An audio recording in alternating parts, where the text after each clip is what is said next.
everybody, John Maddox here, coming at you with another late night logical, plausible, probable. We're gonna be having an open mic discussion. You never know where we might end up, but I will tell you this, before we're done, we will have put some Evos in their place, because when I'm finished, you done. What's going on, everybody? Welcome to Plausible, Probable. Everybody who's in, I'm gonna have to put you guys backstage if you can't learn how to let me do an intro without interrupting me. Appreciate everybody joining us here on a good line when you did on a Friday night, and obviously for Jason, I think it's Saturday already. But it's been an interesting week for me. Been bouncing around, doing much stuff, done a ridiculous amount of streams. Had a phenomenal, if I do say so myself, interview this morning with Dr. Ben Galt on the mesh code theory, which was totally phenomenal. I was fascinated the whole time.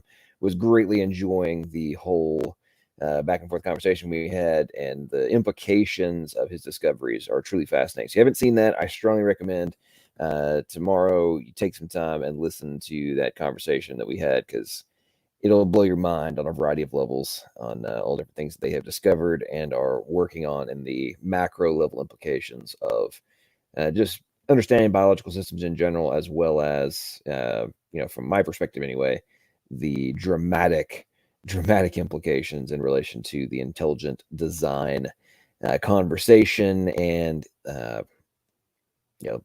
things that can no longer be ignored. Also want to say thank you to all of the members that have been helping make this all work and give me extra time to work on some of the stuff. Dell is in the house. What's up, Dell? How are you? Good to see you. We got I think I saw Jerome here earlier, and Keith Colvin is here as well, and big shout out to Slavic. Thank you so much for your super chat earlier in the interview. So sorry I wasn't. Hey, you're crackling, man. To me, I don't know if it's just me or my phone or something, but you're crackling. Is anyone else seeing that, hearing that? I hear it as well. Dang it, man! What the? Log out, log back in again. Well, your mic may be messed up or something, but your intro, I love it.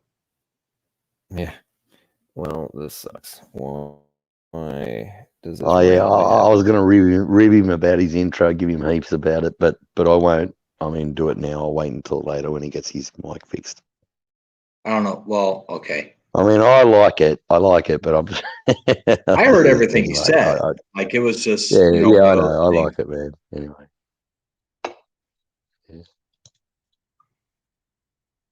Dead air. Hey, John, just to clarify, we could hear everything that you said. There was just a little bit of crackling. It was just like a crackly sound while you were speaking. That's all, and you wouldn't want that going all the way through the thing.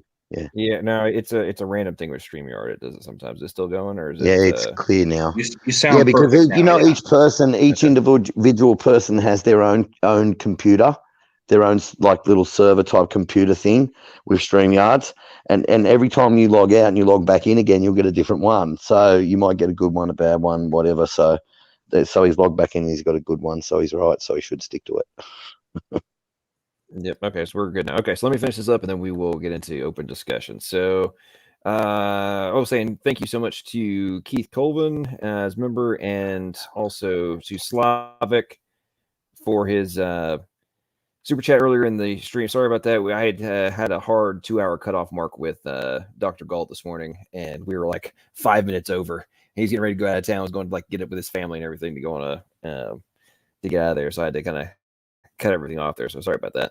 Next interview I do, just remind me that you had done a super chat, and I will say there's credit. It's crackling again. Really? What the? Okay. Barely. Well, let's not nearly as bad. Yeah, not as much. That's what I just said in the chat as well. I just put that comment just as he said that. Yeah, not as much, but I don't know. Sorry, man. Maybe you need to log in again. Okay, well, I'm gonna turn it over to open conversation. Nobody distract me until I say I'm done. Okay. All right. Okay. I'm sorry. Okay. All right. Okay. Okay. Everybody stay on freaking mute. If you come off of mute again while I'm trying to do a freaking intro, even if it's crackling, I'm kicking you out. We're done. Like I'm tired as hell. We're not doing that stuff. Okay. Now, We'll try and figure out what the crackling is going on with here momentarily. What was the other thing I was trying to cover? I don't remember now. Anyway, good to see everybody. Stanford Truths in the house. Hellbound Heathen, how are you? Feel free to join the stream. Obviously, you know, you're relatively new to this whole deal, so the Friday Night Madness is usually we'll just have some. Well, we'll see where it goes. Hopefully, it'll turn into a dumpster fire at some point. We can have some good back and forth, and at the same time, also have some good dialogue overall, and you know, get into some interesting back and forth, and hopefully get some more people involved. So with that note, hopefully I can figure out what's going on with my microphone. Welcome to Jason, Bob. Bob, haven't seen you in a long time, man. Looks like we got the one and only Darth Dawkins is in the house as well. How are you doing, Darth? Good, but you have to get that correct. It's the only and the one Darth Dawkins, not the reverse. Well, my apologies. My apologies. The only and the one, as opposed to the one and the only. Okay. Well, I'll make sure to clarify the distinction next time. What's up with Angelo as well? How are you doing? But before we get going, Jason was the first person who was backstage. So, Jason, what's up? How are you doing? What's going on down there in Tasmania? And any topics you'd like to cover tonight? Not really. Just that you know, the usual sort of stuff that I go on with. Hang on a second, Doug. I'm live. I just the usual sort of stuff that I go on with, like about how evolutionists have a religion, and that they believe in, whether they believe that it's eternal matter, or you know, nothing created everything from nothing, doesn't matter. That either way, it takes extreme faith, and I just want them to all know that just before we all get started, which is a good thing to start with, to make them understand that they're evangelists for the extreme faith of evolution, because they believe that it was a naturalistic cause that brought about the universe, or that matter is from everlasting to everlasting, that the universe was and always will be. And I mean, you know, laugh at God being from everlasting to everlasting, if you know what I'm saying. So I just want to start the whole show off by letting every evolutionist know that you have an extreme faith. All right, okay, I'll shut up now. So, yeah, thank you. Bye. I appreciate that, Jason. Bob, man, haven't seen you in a long time, brother. How you been? What you doing? And welcome to the stream. Thanks, Sean. Yeah, I was just, you know, I saw you were going live, and I had gone on kind of a hiatus for a while, kind of dodging certain people because I just got tired of the fighting. And I saw you on, and I was like, oh, okay, let's see what's going on, what people have to say. Right on. Well, I appreciate that. Yeah, there's been a little bit of like, as everybody knows, I enjoy some drama and some little but I like my drama to like end at the end of the show. The ongoing, like, vitriolic 7th grade type girly girl bitching back and forth stuff gets annoying pretty quick. Everybody knows people that know me know I am not a fan of that, and it's like, come on, folks. Let's even though I like to make jokes about the dumpster fire, I don't like it to be like an ongoing, perpetual thing. So Darth Dawkins, was it the only and the one, or the one and the only? You know, there's just no way to truly tell. What's up, Darth? How you doing? The only one. The only well, I know you've had some entertaining drama going on some of the discords lately. I've seen, thanks to the one and only Tom Rabbit, who's your ultimate paparazzi fanboy.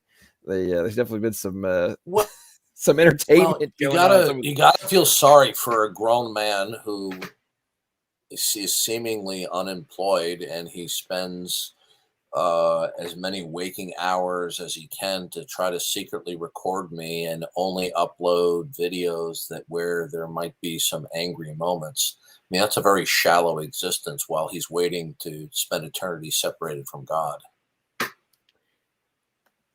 You know, I would have to agree with that.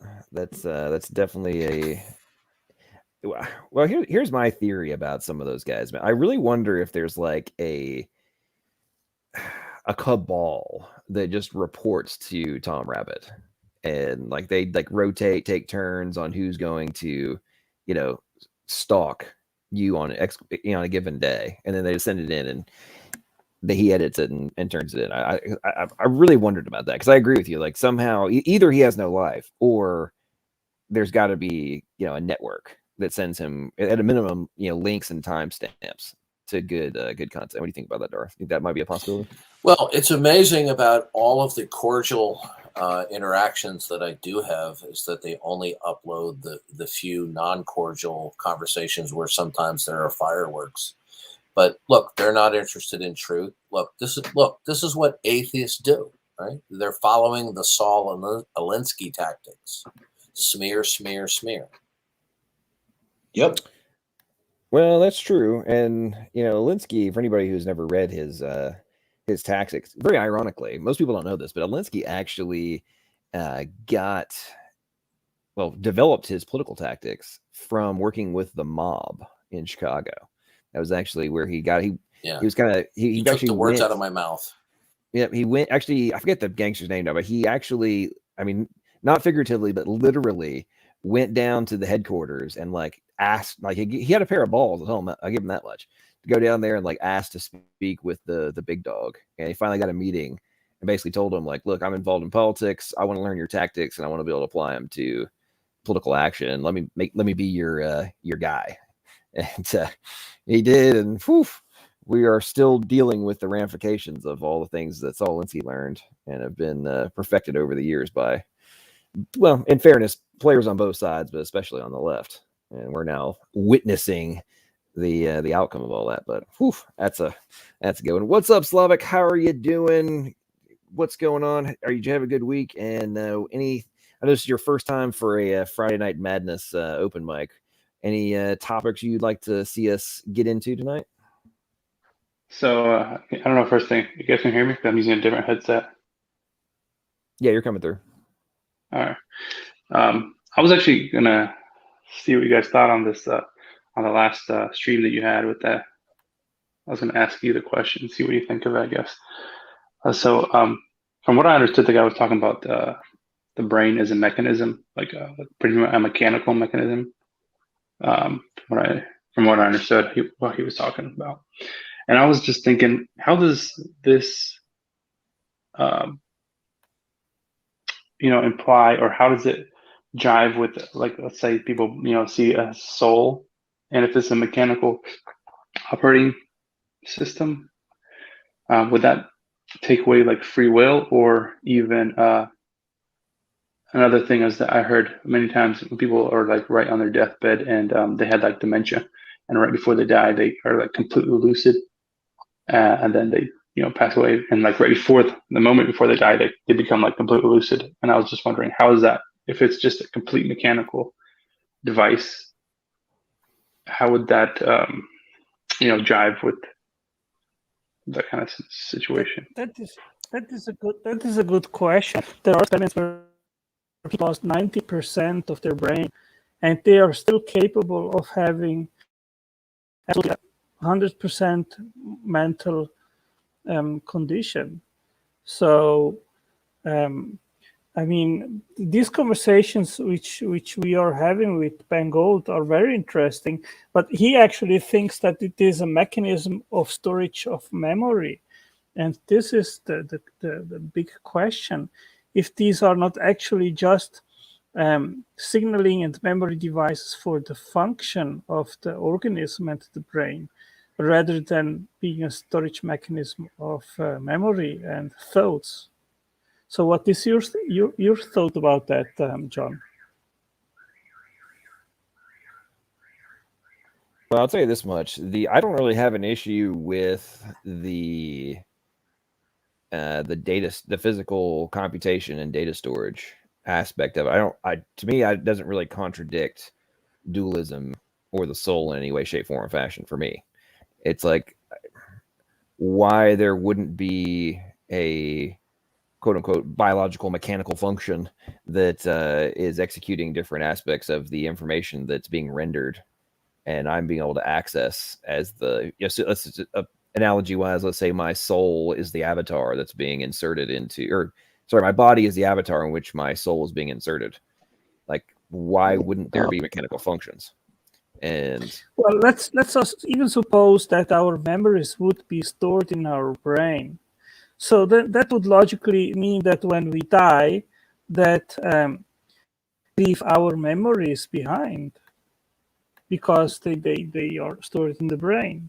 no, I don't think so at all. God could restore them for one. Well, not even that. Memory. With God to restore my memories. The talon protein and the other ones that it's working with, being able to store information and such and have memory capability doesn't necessarily mean that the memories are necessarily what's stored there in that context. There's a difference between having the memory capacity and being a memory in the manner in which we view it. We think about it when the average person hears the word memory, we're thinking about like an experience that we're remembering, right? Versus information of some kind being digitally stored in an accessible way. And again, this goes back to the whole point of what's happening on the spiritual level. There's so many different possibilities that can be happening that don't limit us to the physical anyway. And I was thinking about for example, when we use a camera, it can actually store images, right? So I was Googling about how can the brain store images. I've not dwelled deep into that. I don't know if there are scientific answers to that question, but I mean, at least until now, it was my understanding that memories, they are not physically stored. They are something which is part of our soul. So that means that these signaling and memory mechanisms like tallinn and many other signaling mechanisms in biology, they have everything to do with the functioning of the brain and the body and the communication of cells one with each other and development and reacting to physical external conditions and nutrition demands, all that kind of stuff. So that would be something different, and the tallinn code would simply line up in regards of the interaction between brain and the physical body. So, I mean, there is a lot to learn still. Oh yeah, when we're as Dr. Galt was talking about earlier, it's like we're barely scratching the surface on this. I mean, they've basically figured out some of the general syntax and okay, we know this is what's happening, and we're being able to recognize this, but they have zero. At this point, they basically have zero understanding of the semantic values of the syntax. Yeah. Like they don't know what it means. It's like, we know this. It's just like with the early stages of genetics, right? It's like, okay, we think these codons do stuff. We think they represent amino acids. We have no idea which ones they mean, right? Like we're not even that far in terms of what we're working on in terms of the mesh code. However, they are being able to quantify it, right? They know things are happening. They just haven't been able to define them. I mean, this is some like, you got to think about it. Like we're now looking at, okay, we have a 13-bit binary switch mechanism here that's working with 250 additional proteins in order to render dynamically read-write data. I mean, this is like 300. This is 200. It's like Did you right say around 250. 200. It's right around 250 is what he told me. So Different the proteins which stick to the proteins which actually make that code functioning, which stick to the tallinn and then and so forth, 250 proteins. Wow. I mean, think about that. 250 different proteins are working in conjunction with the talon protein to store the data and then access it. Wow. And you have to remember there's a lot of other things that are going on with that other than just the data storage. That was one of the things I found very fascinating, was the premise that you're also looking at actual computation that's being executed as well. So it's not only acting as a data storage mechanism, but also as a computation component. And if that's the case, then you're talking about the processing power of a biological system being just even more astronomical than we thought it was. And to me, that would actually be very rational, given the fact that, when you just contemplate the amount of information processing that must be going on in every single one of your cells throughout your entire body, and the data computation that's happening just for you to like walk down the street, and it's things that we take for granted as humans, but there's still a ridiculous amount of processing that has to be executed in order for that to, those what we view as simple functions to be actually accomplished. And we are not talking just about one tailin protein in one cell. We are talking here about the entire surface of the neurons, or at least the part where the signaling goes on from one cell to the other. There are many tailins which interact with actins and many other vinculins and so forth, with many other proteins. So this is an entire armada of proteins in one cell which work in a joint venture together. And I mean, asking, could this be the product of gene duplication? I mean, hey, these people which ask stupid questions, I mean, they are so entrenched in this evolutionary thinking, they cannot think out of the box and understand that this is a system which is interdependent. There are many players which need to work together in a joint venture.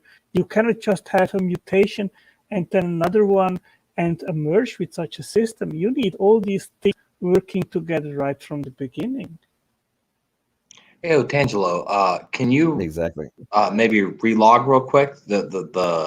You're getting a little bit of that static thing that John was having earlier. I am roboting or what? No, it's like a static thing. It's like a clicking sound as you talk. It's not horrible. It's just slightly distracting. It's not so bad. I think it's happening to all of us, isn't it? Because it's happening while you're talking as well. Yeah, okay, it happens to me too. Well. Yeah, it's going across the whole. A little bit. Oh well, okay, then it's probably just StreamYard. I think StreamYard's having a problem. But here's what's for a serious problem I think we're having right now. So no. You get hackers hacking and cause all sorts of trouble. Little mongrels, and they mostly hack into Christians and Donald Trump and people like that. So, if you get those sort of problem, it's probably some little dweeb little hacker that's sitting there getting these jollies.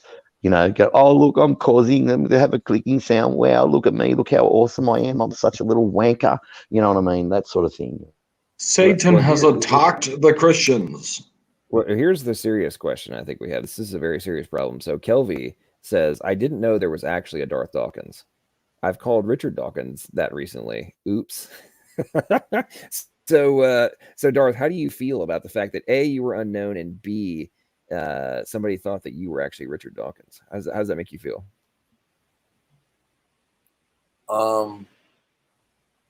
You said I was unknown by somebody.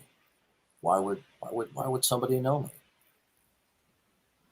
Well, Darth Dawkins is maybe even more known in some circles than Richard Dawkins. So really, oh, okay.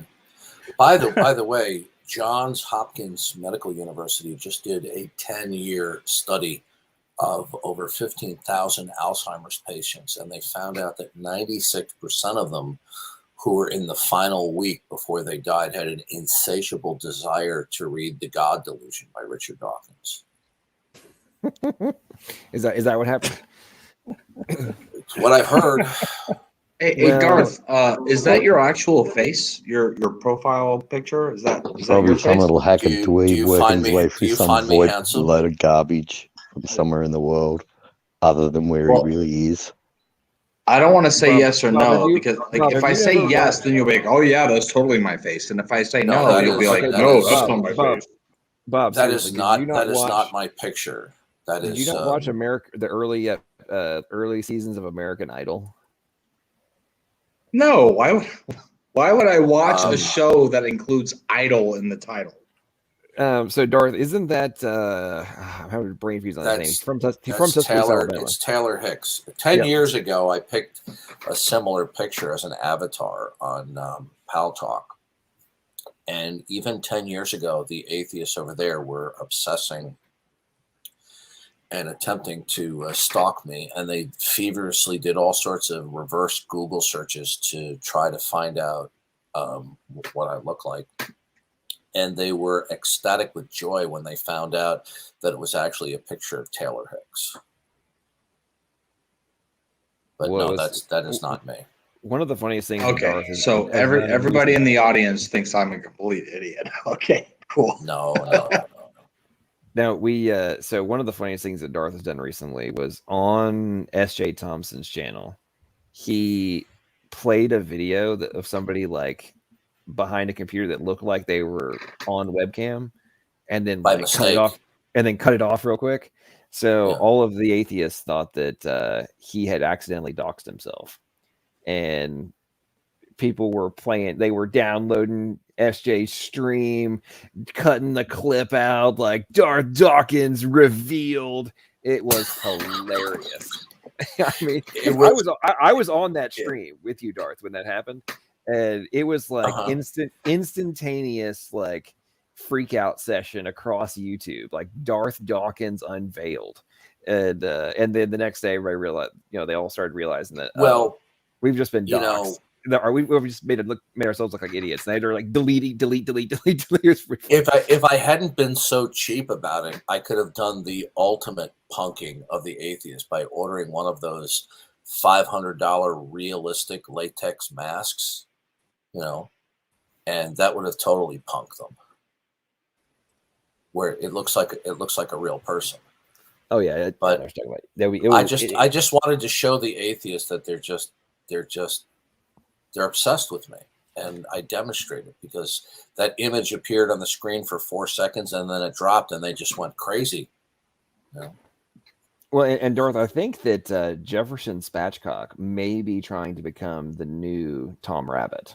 I don't know if you've noticed that. Well, there's an increasing number of people that are trying to do reviews about my content because I guess they can't get people to watch their channels unless they include Darth Dawkins as clickbait in the title.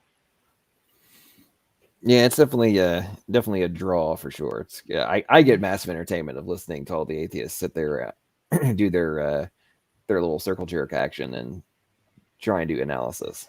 I get it's weird. I listen to some of it, and it's just they're weird. They're very strange people. Who's this hellbound heathen guy? Earlier today, that people would immediately make pornographic pictures of you if you would show your face. In the first moment, I thought it was a little bit strange, but I mean, if you see what I am going through, that makes actually quite some sense, right? I mean, people, they are trying also to make some fun of me with pictures and so forth. So they've got nothing better to do. Yeah, we are talking about people with very high, well, not all of them, but a good portion of them having very, very high standards of productivity and actions, of course. And before I don't want to leave him hanging. So, Hellbound Heathen, what's up, man? Good to see you. How you been? And did you have a good week? Yeah. How's my sound? Sound is coming through good. I hear a little bit of a feed. There's a little bit of a hum in the background, but it's not static here or anything. Yeah. So do you actually believe that you're hellbound, or is that just sarcasm? Yeah. Give me a second, Darth, please. Yeah. It's good to be back. Thank you so much. I really enjoy these conversations. And I had a pretty good week. And Darth, no, I don't believe I'm hellbound. It's actually kind of a joke. You see, I have I'm a witch and an occultist, and I have a channel where I debunk a lot of occult conspiracies and nonsense that is directed towards us. And I got all these comments. Yeah, I got all these comments from people going, you're going to burn in hell if you don't find Jesus Christ. And so eventually I was looking for another name for my channel, and I changed it to Hellbound Heathen. And so, well, I have a question. Do you debunk things like James Randi? Not James Randi, no. I think James Randi, doesn't he debunk like psychics and people who believe to have magical powers? No. James Randi is now a theist. He converted from being an atheist to a theist. He's a theist right now. Oh, okay. Well, good for him. Yeah. So how would you be able to debunk anything when there's nothing ultimate that you can appeal to that would clarify ground that? Darth, I'm sorry, I missed that, Darth. I said, how maybe could you should you clarify debunk? that? Well, I mean, James Randi, he died, right? I mean, James Randi died, right? So that's why he's a theist now. He assumed the room temperature challenge, and he's now a theist. So Hellbound, how would you debunk anything when in your world nothing's impossible? Oh, I see. Well, I should clarify. I debunk conspiracies. So, for example, people who believe that the Illuminati is controlling the world, or the Freemasons are influencing the world, or that, that's not an answer to my question. Then what's your question? I said the question is, how could you debunk anything when nothing is impossible in your world? Okay. What I debunk is conspiracies against the occult. Okay, you're not addressing my question. That's because your question isn't addressing what I do. Oh, you're addressing something else. You're addressing something completely different. You're addressing belief. Okay. Actually, my question is addressable. What you are doing is prevaricating. Now, I said, how can you debunk anything when nothing in your world is impossible? So do you disagree that nothing is impossible? I'm sorry, Darth. I don't understand. I don't understand where you're coming from, because you're not. Nothing is impossible. I'll try to explain it to you. If nothing can be grounded to be impossible, then you couldn't debunk anything, could you? Then all propositions would be equally substantive. So you wouldn't be able. So in your world, are some things not possible as a basis for you to debunk some propositions? Yes. Good. What is it fundamentally and foundationally from a grand scope of things that makes anything impossible? Well, there has to be an objective truth to things. I'm asking you, what is it that is fundamental in the grand scope of things, metaphysically, that will make any state of affairs, proposed state of affairs, or any propositions not possible? You're talking about something that I'm not interested in. I didn't ask if you were interested. You told me you could debunk things. Well, that presupposes that some things are not possible, right? Yep. Good. How do you know? What would make anything impossible? Fundamentally, metaphysically. Well, let's say somebody says that they can levitate. Now, can you debunk that, or can you not debunk that? I'm asking you, in your world, what is it metaphysically, foundationally, that will make anything impossible so that you could debunk a proposition? I'm waiting for an answer. Okay, if you go into a courtroom, let's say you're accused of something, you go into a courtroom, a judge or a jury sits there and they hear the evidence and they weigh it and they determine whether or not you are actually guilty of what you did. If you are guilty of what you did, then you are punished. If you are found to be innocent, then you're innocent. I don't think you're either understanding the question or you're attempting to evade the question. If we say to be quite honest, Darth, you don't understand my position because you're not giving me a chance to clarify it. Oh, I most certainly have, but every time you've been responding to me, you're giving me a response that is evading the question. Yeah, Now, do you understand in order to debunk anything, you have to be standing on some solid ground of something that cannot be false. So Right. certain What do I things debunk? have to, okay, listen to me. It doesn't matter what the specific is that you debunk. What I'd like to know is, how does your worldview and its whatever its foundation is, how does the foundation of your model of reality at its most fundamental level provide you with the ability to debunk any proposition? You don't understand you don't understand what I do. You don't understand what I was talking about because you never give me a chance to. You're not explain it. addressing the question for the I'm fifth never time. going to address your question, so just keep repeating it. Well, could you debunk anything if indeed nothing was impossible? Answer the question, please. It's a legitimate question. Can you Well, he seems debunk to any think- proposition? Okay, please, Bob, please don't interfere, okay? Because I don't want him to feel like he's a dog pile, because then he's going to flee from the question. I'm I was gonna asking take you a side. I'm asking you a legitimate question. Okay. Now, if nothing is impossible, then nothing can be debunked, right? Isn't that correct?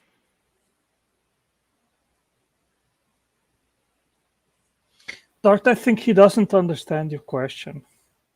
Well, in order to debunk a proposition, you have to submit a proposition that would stand in contradiction, that would mitigate and falsify or debunk another proposition. Okay?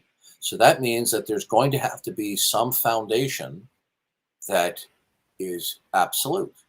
So all I want to know is, surely you don't believe that nothing is impossible, right? Do you believe that nothing is impossible, Hellbound? I think Hellbound said he's ignoring you now in private chat. Yeah. Well, what have I asked an inappropriate question? No, I think that he you doesn't use too big understand it. words. You use big Yeah. words that He are doesn't too much understand big it. words for people of normal intelligence. I asked a legitimate question. Since he doesn't Yeah. believe in God, since he doesn't believe in God, where God would be the creator and sovereign Lord, and everything would operate according to his plan, and what is possible and impossible would be governed by the mind and plan of God. He doesn't believe in that, but he believes that he can debunk certain proposed states of affairs. Well, that presupposes that that some things are impossible. So what makes anything impossible in his view? Well, the reason why he's not answering is because he cannot appeal to anything whatsoever that is impossible. Because if he did believe that, let me finish. If he did believe that, he'd be speaking right now. But because he knows he can't answer it. So when he claims that he debunks certain propositions, he's bluffing. He's like a person at a poker table where he has no matching cards whatsoever, but he's acting like he has a full house. He has nothing. He does not have the capacity within his own worldview to debunk anything. Now, if he does have the capacity to debunk something, he can step forward right now and tell us, and I'll let him answer. Go ahead. Well, he seemed to be saying. No, can you let him answer? If I'm wrong, and his I can't worldview provides the ability to debunk, since he doesn't believe in hell, he doesn't believe in God, but his world, he can debunk certain things. What is it that's fundamental in his worldview that would provide the basis to debunk anything? Okay, can you answer that, please? Yeah, sure, Darth. So I really don't want to get into a deep discussion with you on this channel. Maybe we could do it another time. But my opening statement, I was talking about what I do on my channel. Is that question too hard for you? Okay, I'm done. Yeah, no, you know what it is? This is shtick that he just did because he just got cornered with the bankruptcy and the absurdity of his position. No, you interrupted me and you're rude. You told us that you debunk things. How can you debunk anything at all when nothing in your world is impossible? Because you can debunk things.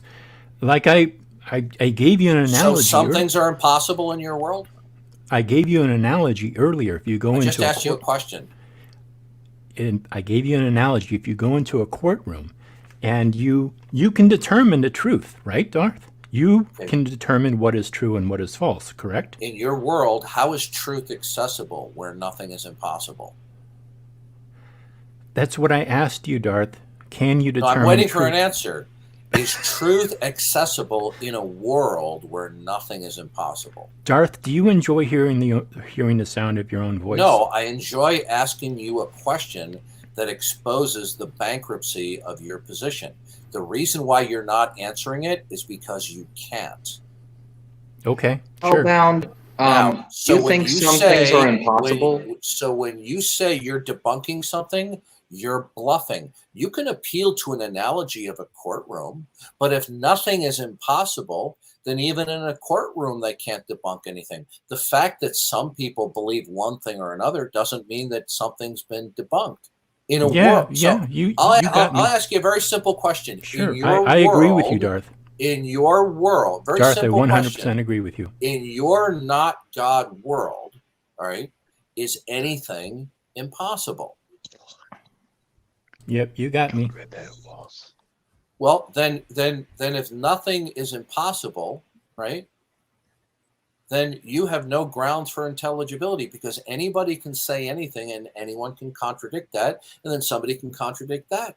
And so therefore truth is inaccessible in your world. Well, I'm confused. Hellbound, are you affirming that nothing is impossible?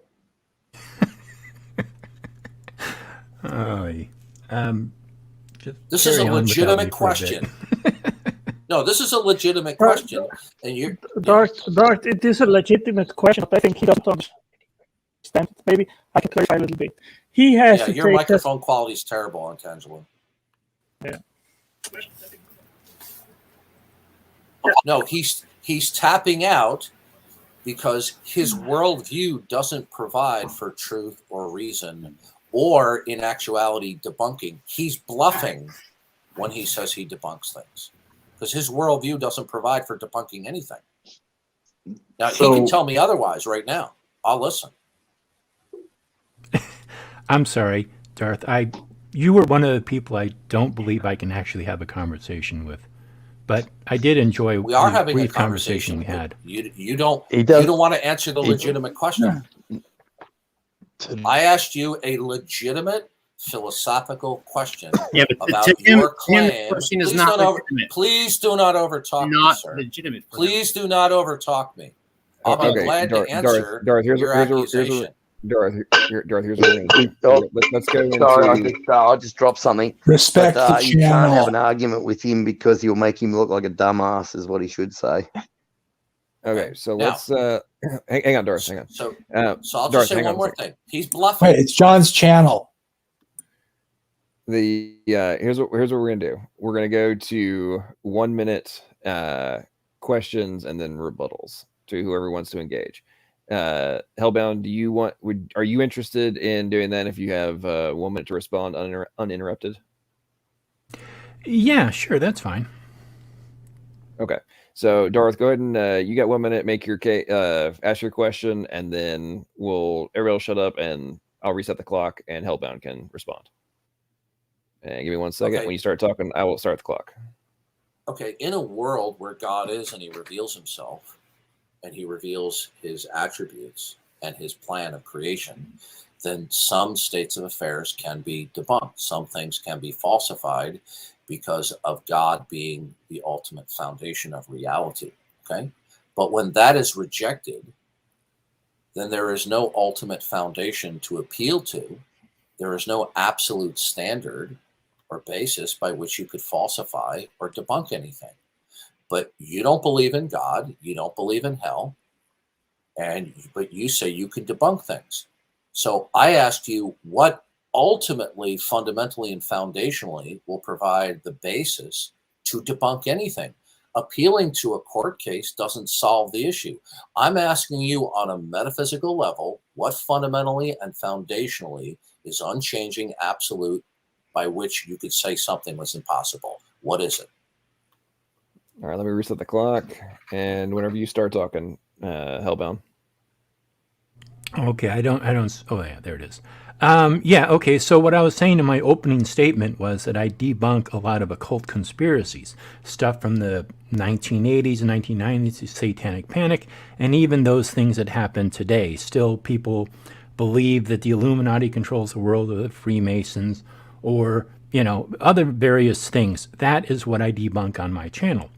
Now, I believe Dawkins is now asking me what is true, or what I actually don't understand what his question is entirely. But yes, I do believe that there is empirical and objective truth. And that is something that we can weigh, we can see, we can perceive it in some way. And then, of course, there's subjective truth, where people believe in Thor, or they believe in God, or they believe in Yahweh, or whatever. That's their subjective truth. And I'm not really here to challenge anyone's beliefs.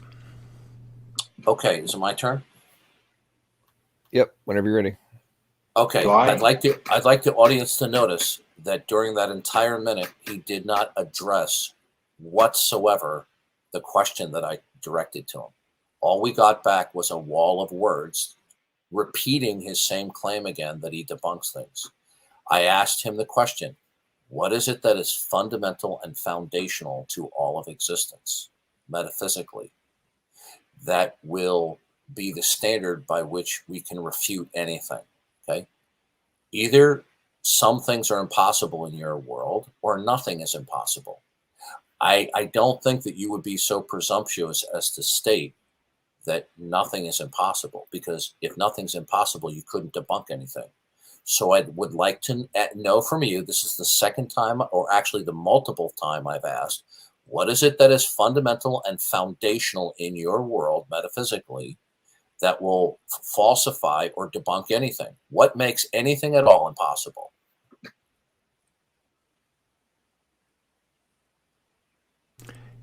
I'm sorry, LPP, but I really don't enjoy engaging with this person, and I really don't want to do this anymore.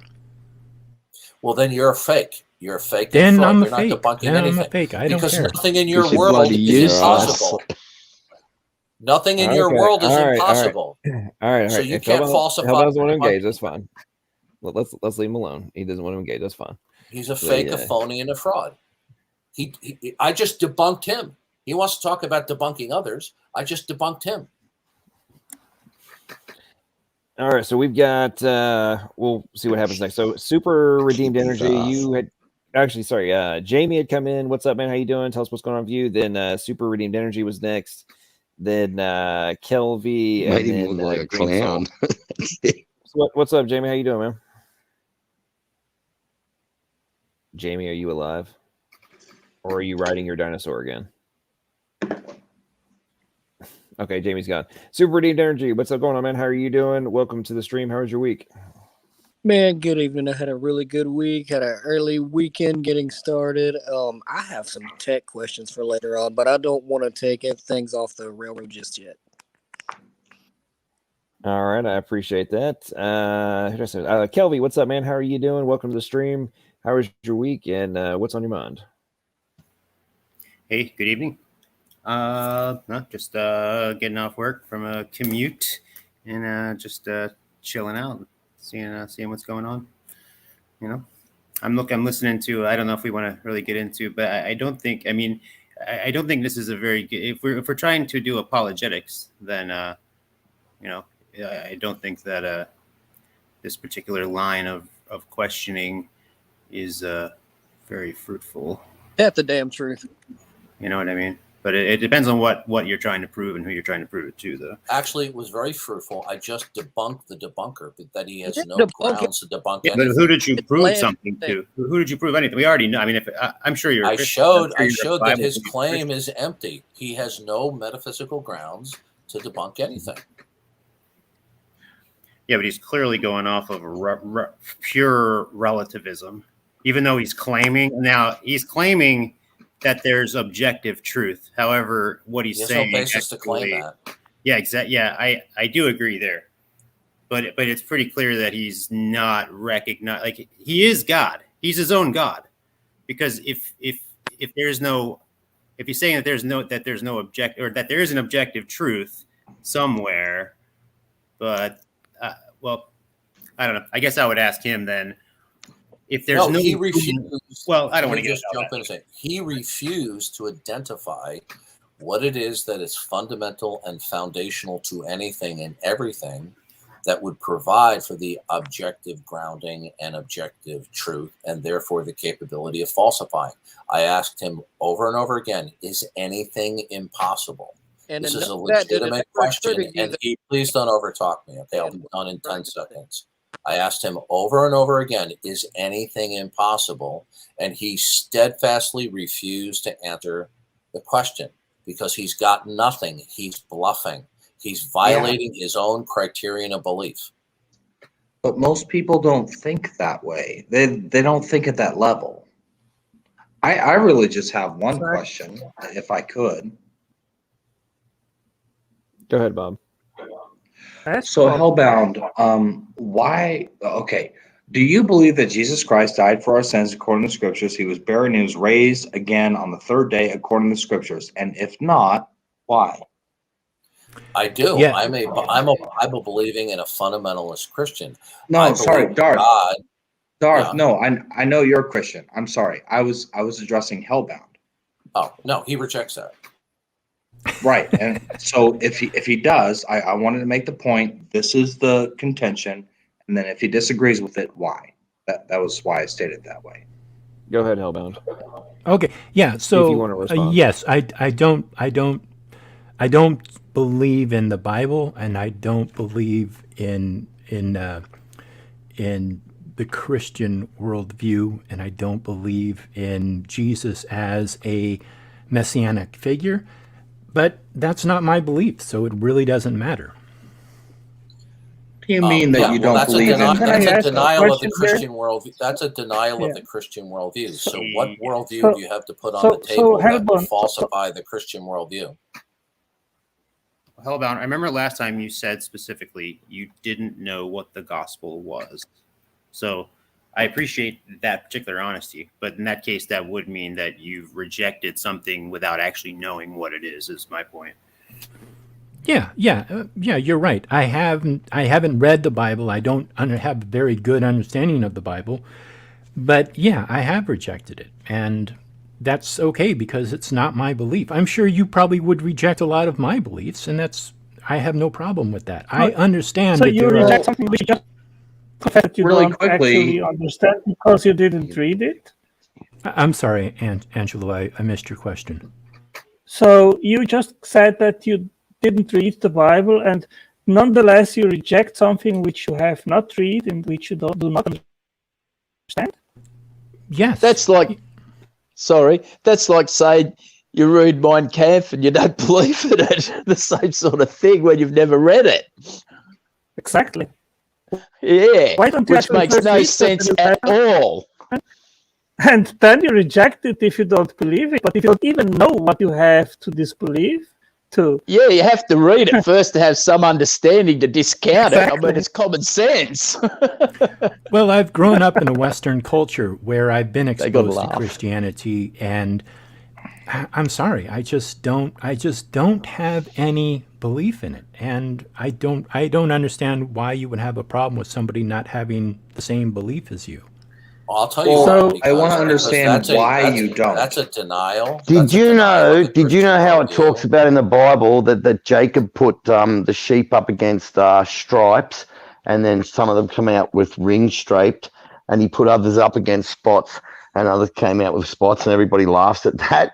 Well, actually, I've got an actual studies done by like peer-reviewed published studies that show that if you put sheep up against those sort of backgrounds, that their young are more likely to come out with spots and ring striped. I mean, like it's pretty mind blowing that when you get actual studies that come out and show you this, and these are the things that Bible haters always laugh at. And But yet that's like saying, there's actual truth for it. and that's like saying if a donkey and can you a link donkey that? and a horse has sex, you don't. Yeah, I can actually. I'll go and get it right now, and I'll Thank post it in the side chat. And okay, all right. So what's the argument? Okay, time out, guys. So Green Soul's been in the panel for a little bit. Yes, I've been in the chat very quiet and not saying anything, and I've been very. So go ahead, Green Soul. What's going on, man? How you doing? Welcome to the stream, and what's on your mind? What's on my mind? Nothing. Just want to hear the chat and what you guys are talking about, so I could actually come and probably put my 2 cents in. Right on. Are you is this your first time on my on one of my streams? I'm trying to remember. Have you been on before? Oh man, I thought this was Darth. Is my bad. Yes, this is my first time. Okay, right on. So are you a atheist, theist, agnostic? No, I'm a theist, but I'm a secularist. Yeah. So you, what does that mean exactly? Well, I believe in, the separation between church and state, definitely. But I am religious. That's all I can tell. Okay, so you. That's my position. That's the best. That's the best way I could actually explain myself, I guess. Okay, so you think that church needs to be its own thing, not be involved in politics and all that kind of stuff, but you're a theist. Any religion, any religion shouldn't be like involved in, unless they want. Are you Christian? Are you a Christian? No, I'm not a Christian. No. Okay. Hellbound, I have a question for you. So then why should anybody follow any laws then? I have a question. What are you talking said about? that you don't believe in the Bible. Well, you just quoted the Establishment Clause in the Constitution, sir. Yeah. So what? So why should anybody follow any laws if you don't hold to a Christian worldview? That doesn't make any sense. No, that's a question. Why should anyone follow any laws since you don't hold to a Christian worldview?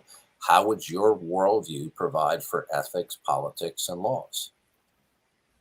Well, could I stab somebody in front of the street?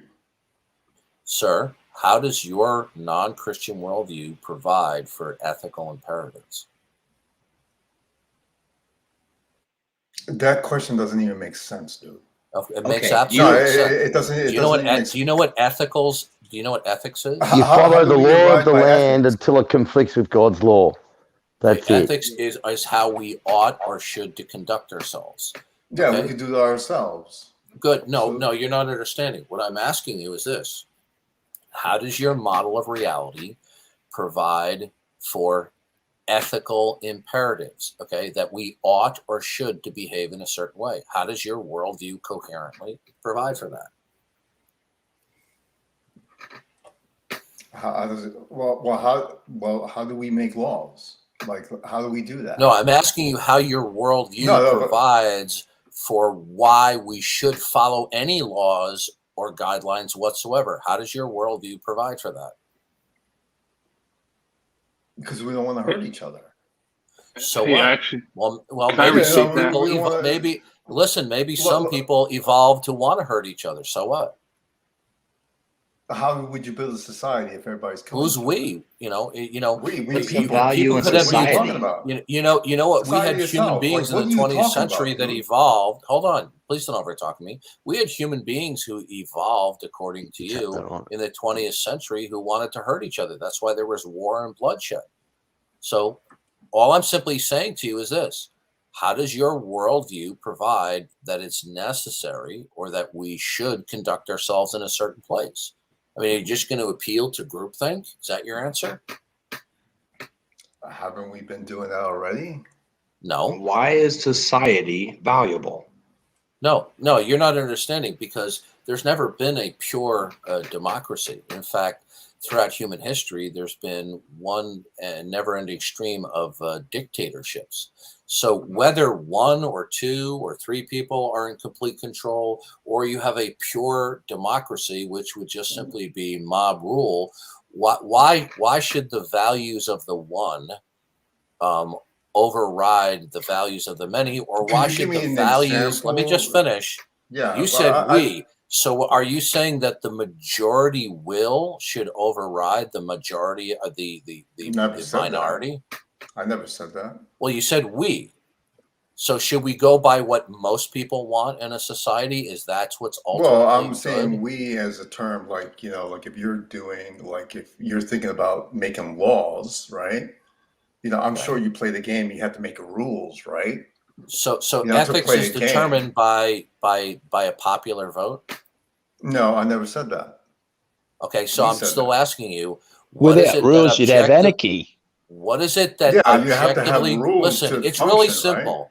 What is it Well, it's that really simple what I'm objectively hey, saying, listen, too. can you not overtalk me, please? No, I'm well, asking you a I'm question. actually repeating. No, I'm actually No, answering your I'm damn repeating question. the question because I've had to repeat it several times. I What just answered your objectively, question. I'll I just guess you're keep not on repeating the understanding. question until you stop. What objectively grounds any oughts or shoulds in your world? Objectively, not subjectively. Hey, can I give you an My example? world, what? I'd like Yeah, go him ahead. to answer the question. Do you understand I'll the let difference him. between Can you objective and please let subjective? him answer the question? Yeah, well, I did answer your question. No, you did not. I said Yes, I what did. objectively He thinks he does. what objectively, not subjectively, grounds oughts and shoulds. When you say objective, what do you mean by objective? Like, what are you Something talking that about? He something doesn't that is globally understand or the. universally obligating, even if obligating, So you even want if me no to one tell agrees there's a to it. God or something? Like if there's no God, there's no. So you what? don't. Oh, so we're gonna play the dumb game here. Here you're telling No, I'm me not how. playing dumb game because Here you're you're asking telling dumb me about questions, dude. ethics, and now you're going, oh, what do you mean? What do you mean about this? I know this little game. What game? Little game is game are you called talking Play about? Dumb Game. He's asking for clarification. He's not. I've Yeah. clarified. He's purposely pretending to be obtuse. Do you think Well, I the don't state think should that you provide have. morality? All I want to know is there an objective basis for ethics, oughts, and shoulds? Yes or no? I did. I said pain and pleasure. Pain Right? doesn't look. Some people like pain. Yeah, but like the consensus of society, like actually. Okay, so run now we're society getting to build a somewhere. rump. Is that objective? Yeah. So is the It is objective for consensus? that society. So to be signing whatever. these roles, No, right? sir. When I say objective, I mean that it's binding Dude, and you obligatory, don't want to regardless hear of how the many answer people what I believe have it. to say because you have to actually Yeah. come and just. So in other me. words, what You- is like, what is you- right dude, you and can't even- what is you can't right even and wait for should my be answer done and is trying what to the explain majority to of you. people like. So whatever the majority people. So if the majority of people This want to is why I throw came Jews to into actually furnaces, argue is with that Darth okay? Hawkins, If there's a actually, by the consensus way. to throw Jews into gas chambers, is that okay? No, it's not okay. Well, you just told me it's the consensus, sir. I'm saying that's how you make rules in society. One of the Right. Bible's I tenets didn't is thou ask you how shalt the not rules kill. came It about. I said, doesn't make is it there any right. You're the one objective who grounding? You're the one who Yeah, asked this the is question you about know what? rules. I'm gonna tap out because Of course you're gonna tap out. No, I'll I'm jump tapping in. Of out course you're gonna because tap I'm not out gonna because you you have don't no have an fucking answer clue and what you're the fucking- wasting my time. I keep on All right. asking the All same right, let's question do, over and over again, let's and do you keep 3 on rounds. dodging it by playing dumb. All right, let's do 3 rounds. To be fair, I'm sorry, well, but John this wants is to talk lost there. this channel. Let's do 3 rounds. Minute each response, and then we'll move on to something else. You guys want to do that, or you want to drop it? This is the little game that they play, okay? Look, Where they can't look, answer the question, they play dumb. All right. So do you guys want to do 1 minute back and forth, no interruptions? No, I don't need to go back 3 and rounds, forth. I've or do you already wanna- asked the question 4 or 5 times, so we're done. He doesn't want to answer the question. Well, okay, if I may, Darth, I'm a computer programmer, and I deal with, by a majority, people that do not understand this concept. And I have found, and I've learned in my studies when I pursued my bachelor's degree, that you have to be able to take the technical terms that you understand and dumb them down to people that don't understand the jargon that you're using. What technical terms did I use? Well, this may surprise you, but the difference between objective and subjective. Most people don't know the difference. That's It is. technical? Most people don't know the difference. That's not a technical term. Well, It is. Most people don't use it in their I don't agree with you. common conversation. I categorically disagree with you. Subjectively, it's technical. Most people don't understand it. Okay, Most people I don't agree with you. I'm okay. I'm just trying to say that I think I've watched a lot of your debates, and I think that there are some cases where the person is legitimately dodging, and I'll grant you that. But I think that there are other cases where the person just doesn't understand what you're saying. And I don't agree with you, because this is a tactic that people pull all the time. I don't buy your notion that people of average intelligence in American society don't know what the word objective and subjective mean. That's ridiculous what you're saying. Ridiculous. I don't think you understand how far our school system has fallen. And how old I was when I learned those two terms. Ridiculous. You don't. Then apparently you don't understand what subjective and objective mean. Well, let's ask Green. Okay, maybe I can explain it. Okay. Maybe I can explain. I know the difference. I'm going to let somebody else come in Yeah. here because I'm tired of dealing with people that play dumb. I think Green, we're all just below can his you level. describe the difference between I'm drawing a blank. The words we were just talking about. Oh, man. Objective. Yes. Objective Subjective and and objective. Can you explain the difference between the two? Green Soul, please. Objective is like something like where everybody just agrees, like if this is green, this is something very objective, but that's more like a consensus. Like subjective is something internal and somebody, like interpreting the reality in a certain way. Objective is something where there's more of a consensus of what is a square or what is a triangle or something in that sort. So like that's as close as objective is. Subjective is something, something like that. I appreciate you attempting to define that and given your understanding. Darth left. I don't know if he's still listening or whatever, but I hope he heard. This is not offense to you. I don't mean offense to you, but you're incorrect. And I hope that Darth heard what you said was your understanding of what the difference between the two terms was, because subjective. Hey, my friend Doug is trying to join. Sorry to cut you off. My friend Doug is trying to join, and it's saying studio is full. Is that right? Like, I thought it had no limit on it. 10's the max, yeah. No, 10's the max for StreamYard. Oh, is it? Okay. Sorry, Jason. Okay. I took his spot. The difference between the hey, two. I'll drop out and I'll put him in. Okay. All right. Okay. So wait a minute. So maybe I can answer what I understand. Oh no, as someone will leave objective. soon. Just wait a Objective second. is something which is like in regards of morality. It is objectively wrong in all cases to torture, rape, and kill is for fun. Now, even if someone makes a contrary statement and says that in some occasions it is right to do so, nonetheless it is wrong. So that is objective. It is objectively wrong in any cases, despite even maybe if someone claims otherwise. That would be objective.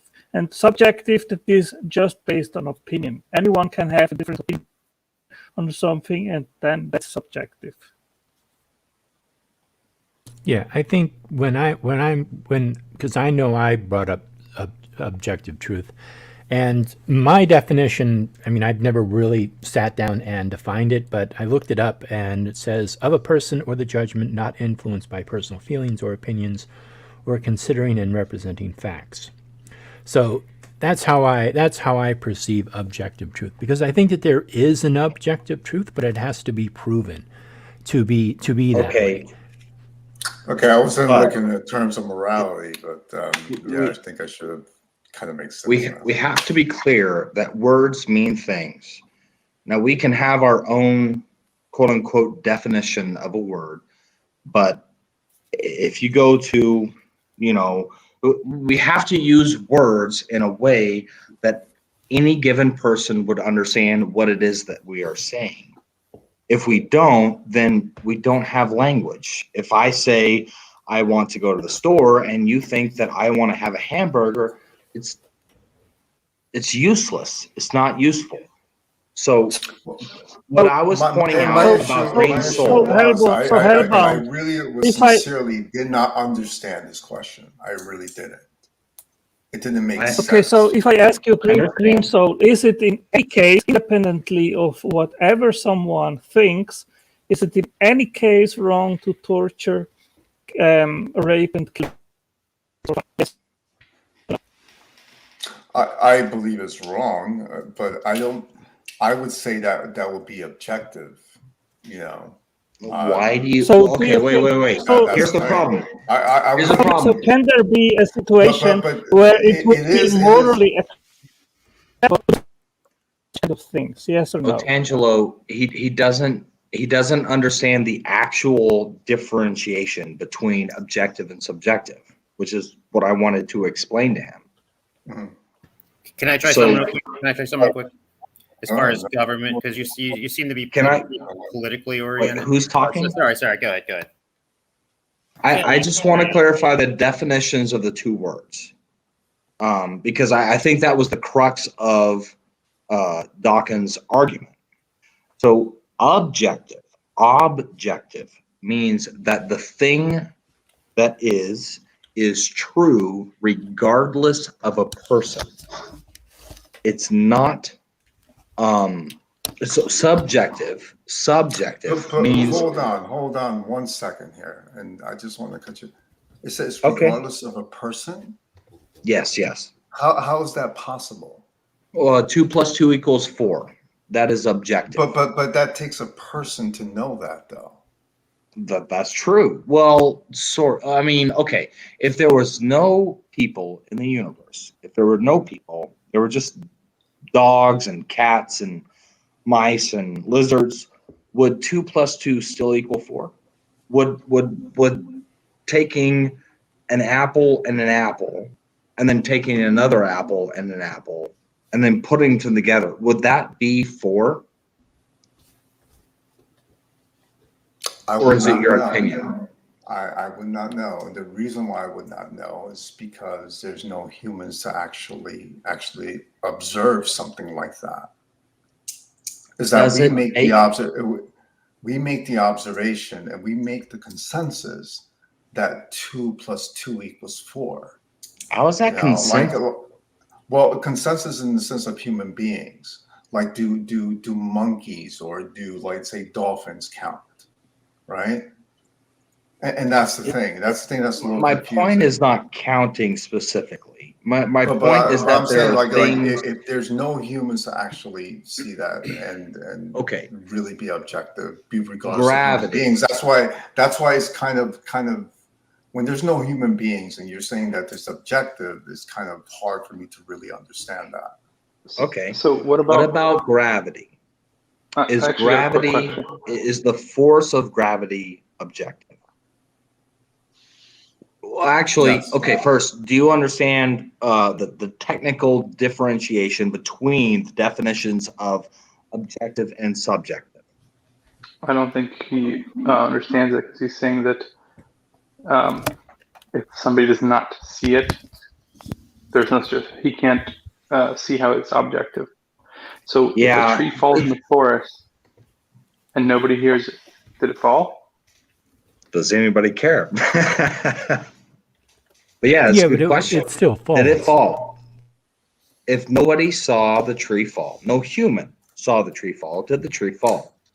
The tree falls because a human actually told me a tree fell. No. It's not like it's not like whether or not you believe it, or so you're some third person perspective. A tree has fallen.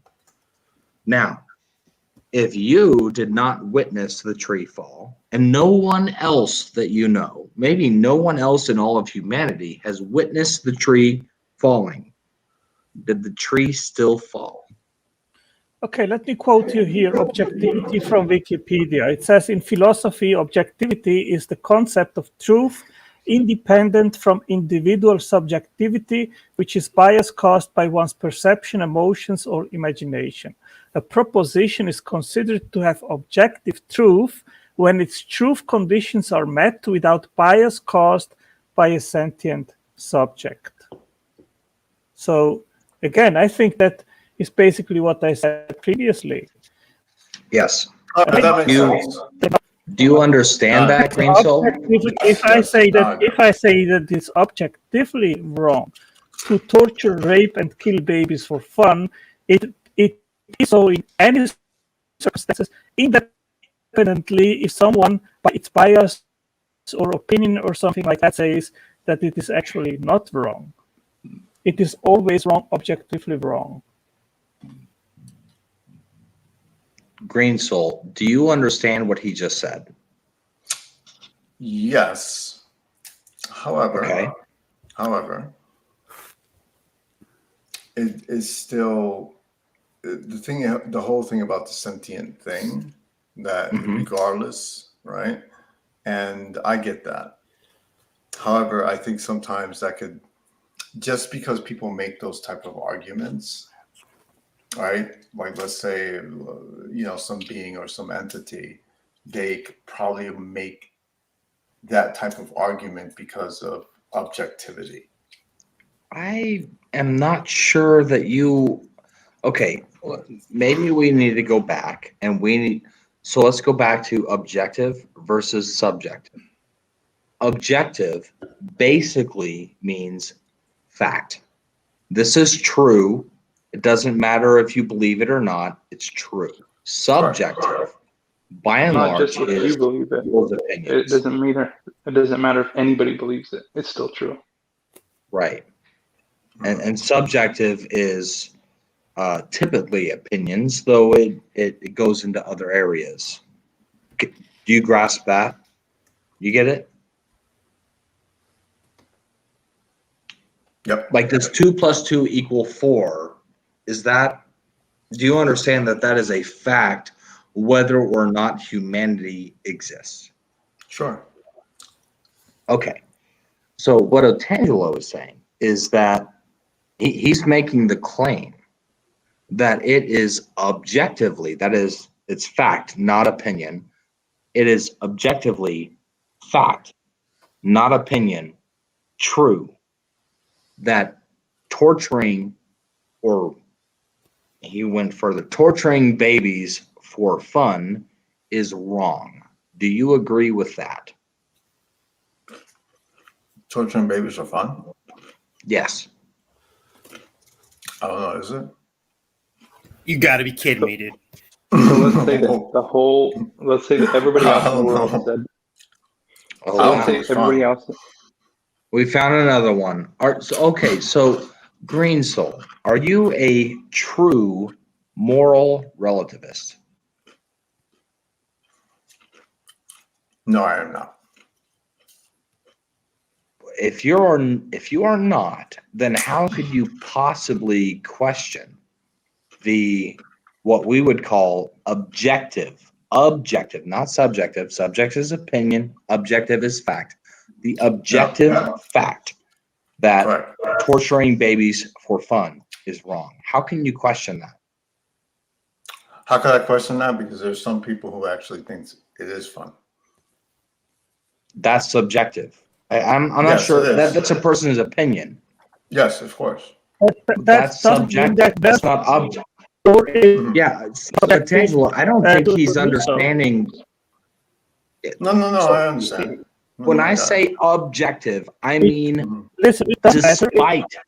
If someone says I do so, it is nonetheless wrong to torture babies for fun. So there is no case where you can morally justify such behavior. It doesn't matter if someone, by a person bias or so, maybe that person sick or whatever. Tangelo. I'm sorry. Can Tangelo plug in and recharge his microphone, please? This is kind of painful. I'm sorry, brother. You're having a little bit of brobot, and a lot of the clicking thing that John was having, it's He literally worse than sounds like everybody else. I Einstein. think if you could log in, or log out and then log back in, maybe that'll help. Yeah, if you reconnect, it'll probably clear up. I actually would say this way. Yeah. Oh, what was that? Was that my phone? Nice. Or I just heard it. I don't know what I it don't was, know. but it was No, that was scary. Einstein. Oh, you sound much horrible. Yeah, you might actually have to log out and log back in to StreamYards. So yes, I think Otangelo, what you're like I don't know if you're using a laptop. Here, please. Yeah, sure. Okay, so I've been listening for a bit. I've been here for a while. You've been going back and forth with Green Soul. And Otangelo needs to relog, I think. And then you can agree. talk. Yeah, Otangelo, can you hear us? Otangelo. Is it better now? No. I think you need to restart. You Are you sound using a worse. computer? I think you need to restart your computer. There you go, Otangelo. Yeah, go away for a little bit, Otangelo. Seriously. No, probably just reconnect to StreamYards. I wouldn't say it that way, Ogre. Anyway, you go. Okay, so this conversation you're having with Green Soul seems to be getting very circular. I don't, because you guys seem to be repeating your sentences over and over again and not getting anywhere, which to me indicates that someone needs to change their sentence. If no one changes their sentence, maybe we should move on a bit. Yeah, I That think was that. brilliant. I totally agree with you, Olga. Yeah, I do agree. I think Yes. this is the first time in most Christian worldview, we have this idea that there is truths that stand alone. There's some people that never look at the world that way, so it's hard to wrap the mind around it really quickly. So like that, the idea of like somebody, like the tree falling and nobody hearing it, it was really like, oh, well, I don't know if that's true then. It'd be the same problem with, his view on morality is if we all agree on it, then it's true. If we don't agree on it, well, then it's subjective. And I have a question, and I kind of want to frame this in such a way that I'm not at all trying to threaten or challenge one's individual beliefs. But I'm curious, for those who are theists in this chat room, do you feel, or do you confidently have objective truth to support your particular belief in a deity? I'm just curious about this. I'm not going to sit here and try and dissect and challenge it, but I'm just curious about, like, what is your strongest piece of personal objective evidence that you believe that? I like this guy. So I would say this way. I think most of people that have or believe in objective truth, it's because of a lattice of logical arguments. Just like you can't say that there is a married bachelor. That is like logically, incoherent. And most of our let's say things that we would say is objective is built in the same way. Is that it's built on a logical framework, and that's how we can say that 100%, no matter how you put it, there is no married bachelors. I think it's kind of how I would just answer your question. I don't know if that's exactly what you were asking, but that's the way I would answer it. Okay. I would answer. I think there's a sense in which it is subjective. There are some arguments that I think are objective, but they do not necessarily. Some people find them unconvincing. Now, that may be because the argument is faulty or because the person just refuses to believe. But when I look back on my life as a Christian, I can see God working through my life. I can see yes, I can see how the things that have happened in my life in the past have worked together and become good, and they should not have. They should have been bad. They should have produced bad fruit. But because I have been a believer, yet faulty, yet a sinner, yet not perfect, God has made things work out for me. And as far as that goes, to me, it's objective to me, but it is subjective to you because you're relying on testimony. And I understand that. But that's what I would say. So sorry, I'd jump in again. But I would ask, I don't know if I answer it, I'll answer it in a different way a little bit. So if we're thinking about like how we structure our worldview, I think that's kind of what we're talking about. I think most, like for me, myself, I personally, in the beginning was experience. Truly believe. God redeems everyone if they truly believe in the Lord Jesus Christ. Yeah, but what I'm saying is that I believe, but I also built my understanding on logical arguments. So it wouldn't be like on one specific one, but let's say that the beginning of the universe, that there has to be a creator, or there has to be a first mover, first cause. Then on biology, that life does not, or non-life does not produce life. What other argument? Oh, and then like the historicity of the Bible, the historicity or testimony of the Gospels. So it would be like multiple layers of things that will build up to believing in and saying that I can objectively say that I see no other way for the universe to exist but for God to exist. And then after that, then all the other things imply of like morality. I can base my morality onto my other foundations. So go back to the 10 Commandments. It's all in there, mate. There's only 10 of them. It ain't that hard. Yeah. Love God, love your neighbor. Yeah, but I don't know. That's the way I view it. I'm not exactly sure because most That's arguments exactly are true. built on. Obey the 10 Commandments. You can't go wrong. Can I give an answer to? Does anybody have a problem real quick with this idea? Who was that? I'm sorry, I was talking over somebody. The 10 Commandments, or the whole of the law, which is to love the Lord your God with all of your heart, mind, soul, and strength.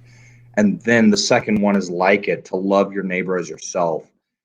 Does anybody, I mean, I'm asking specifically really the atheist, is there a problem with that? No, because I think that the 10 Commandments are pretty standard. Don't kill anybody. I mean, that's pretty standard. I mean, even going back to other cultures around that same period, they had laws. The thing I find about the 10 Commandments is I personally see them a little, they don't cover everything. But and then what is it? I think 3 of them support having God being the focus of one's worship. And it obviously, if you're in a religion that believes in a deity, I understand that would definitely be part of it, because that would obviously be part of your religion. But sure. I think wasn't there a first draft of the 10 Commandments, or am I getting that completely wrong? First draft. So no, you got it right the first time, mate. There was no first draft, second or no. You got it right the first time. It's just that Moses smashed them because he was angry, and the second time God made him write them out. Do we have a record of the first draft? This is another thing, but okay, wait. This is a cool thing for Christians. Jason, go back and read it again. God said after Moses smashed the tablets that he would rewrite the tablets. Go read it. Read it again. He said he would do it. Okay. All right. Well, whatever. It was God anyway. All I know is that the 10 Commandments came from God. That's all I know. I don't. Okay. Sorry. All right. Real quick. So Germania has been being a little bitch and hasn't said a word since he came in a while back. Boo, Germania. Boo. I call that being respectful. Is what I call that. Except for orgy. Screw orgy. Boogomania. No. What's up, Germania? How you doing, man? How was your week, and what's going on Friday? Why aren't you having a stream on your channel right now? Why aren't you being my competition? I don't know what's Okay, up, dude. well, Like, why are you here? What's going on? I am glad you asked that because I just got home about 2 hours ago max. And I thought, all right, I'm going to do a stream. I'm going to go all out because I haven't done anything in a couple days. And then I get online and you're streaming. And I thought, this mofo right here, he's gonna be my competition. And so I thought, you know what? I actually don't even feel like doing a stream because, believe it or not, I'm pretty freaking drained. Like, I'm like tired and I'm not sleepy, but I'm just drained. And so so then I thought, why do I want to deal with a bunch of a-holes like Orgy and Leo and Speed and all those people when I can just not do any of that? And then I saw that you had a stream going, so I decided to join, and here I am. So yeah, but I will be streaming tomorrow, and you're more than welcome to join if you're able to. Did you just call Ogre a bad name? He did. Yeah, because without cause, I would add. No, check the private chat. He was voting for me to get booted off the stream, but like 5 seconds, maybe 5 minutes after I came in. But anyways, yeah. So what is going on tonight? I see you've been streaming about an hour and a half. Any trolls, or has it all been? This is the Special Olympics of apologetics right here. I mean, it's a Friday. Well, Gur, did you miss did you miss the short session of Darth Dawkins? I did catch some of that, and when he was on, I don't know how long he was on for, but I was about to join. Then I heard his voice, and I said, "Nope, I'm not going in there." You're a smart man. Yeah, because it's not that he's intimidating. He's just so hard to have a conversation with. It's just I just figured I'd be wasting gas. In all honesty. Yeah, we can. I get it. Okay, so what's the over under on Tom Rabbit watching my stream right now and preparing tomorrow's video? Actually, I'm glad you asked that because as I was watching, I thought, "Oh, this is so going to be on Tom Rabbit's channel tomorrow." Yeah. If not tomorrow, within the next 7 days minimum. Yes, somehow it's there for a while when Darth would come on. I actually have a banner. Let me see if I still have it. That's oh yeah, I do right here. Okay, so read just the first. Oh, sorry, I was listening to the YouTube version, not the live version here. The other one's a bit delayed. It says go back to where God smashes the tablets or whatever. But is there one thing that we can agree on that God wrote those commandments or not? Oh yes, God wrote the commandments. What I was suggesting was that God wrote the commandments the first and second time. Okay, I don't care. Moses smashed. I don't really care. No, he did. Yeah, but I don't really care who wrote what, as long as you believe well, if you don't care, that why it's don't you ask the question out of curiosity? But what I mean is as long as you believe that God wrote those things, that's God's commandments. That's all I care about. You know, understand that? That's what I mean. Yeah. The reason is because your mom. That's a good reason. But there's no record of the first draft, huh? Okay. So real quick, guys. So Wildheart has joined us, and hang on. So since he's joined, I've watched. Hey, everybody, shut up. Since he's joined, now I've got to listen before I go back as Sparta. Oh my God! Shut up! I'm putting yourself on mute. Please let the man talk, man. Okay, so Wait, who we letting talk again? Oh my God! Jesus Christ! Orgy! It's his channel. Shut up! Okay, so Wildheart, I have observed you smoke a cigarette. I think you chugged a beer, and then you were eating like whiskey, actually. Whiskey, okay. Yeah. Okay, cool. And then you start eating something. So I'm very. This is all within like a 2-minute period. So you just want to know what I was eating. Yeah. Yeah, it's rice pudding out of a tin. Yeah, cool. Okay, nice. Okay, well, now that we've gotten that, that's my cousin children, I think. What's up? How you doing? And welcome to the stream. What's on your mind? A beer and a couple of cigarettes. That's Australian law, mate. Yeah, basically, you'll be I booed wanted from to Australia, go. man, or you won't be part of the population. I've been wanting to talk to Darth for a while, so I basically wanted to join just to tempt Darth to come on to my chat. Oh, talk to him anyway, basically. It's on the bucket list of things to do before I die. Let Darth Dawkins make a complete idiot out of me. I just think it'd be funny. That was the goal. So you're saying that you want to be a victim of Darth Dawkins? Is that what you're saying? Yeah. Okay, so here's the question. So we know that Germania is too big of a pussy to be a victim of Darth Dawkins. Hellbound doesn't want to respond. Green Soul and him, that was already a dumpster fire when it started. And then Wildheart wants to be a sacrifice. John, so, what?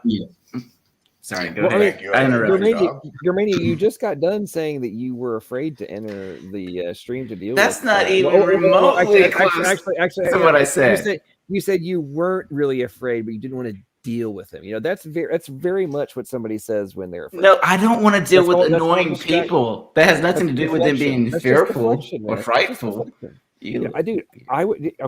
I put people, if they have the CO Jones, I will start the clock and give you guys a minute uninterrupted back and forth, but you didn't want to do that. So I'm just saying, Germania, I think that perhaps Pudding Brain's assessment of you is correct after all.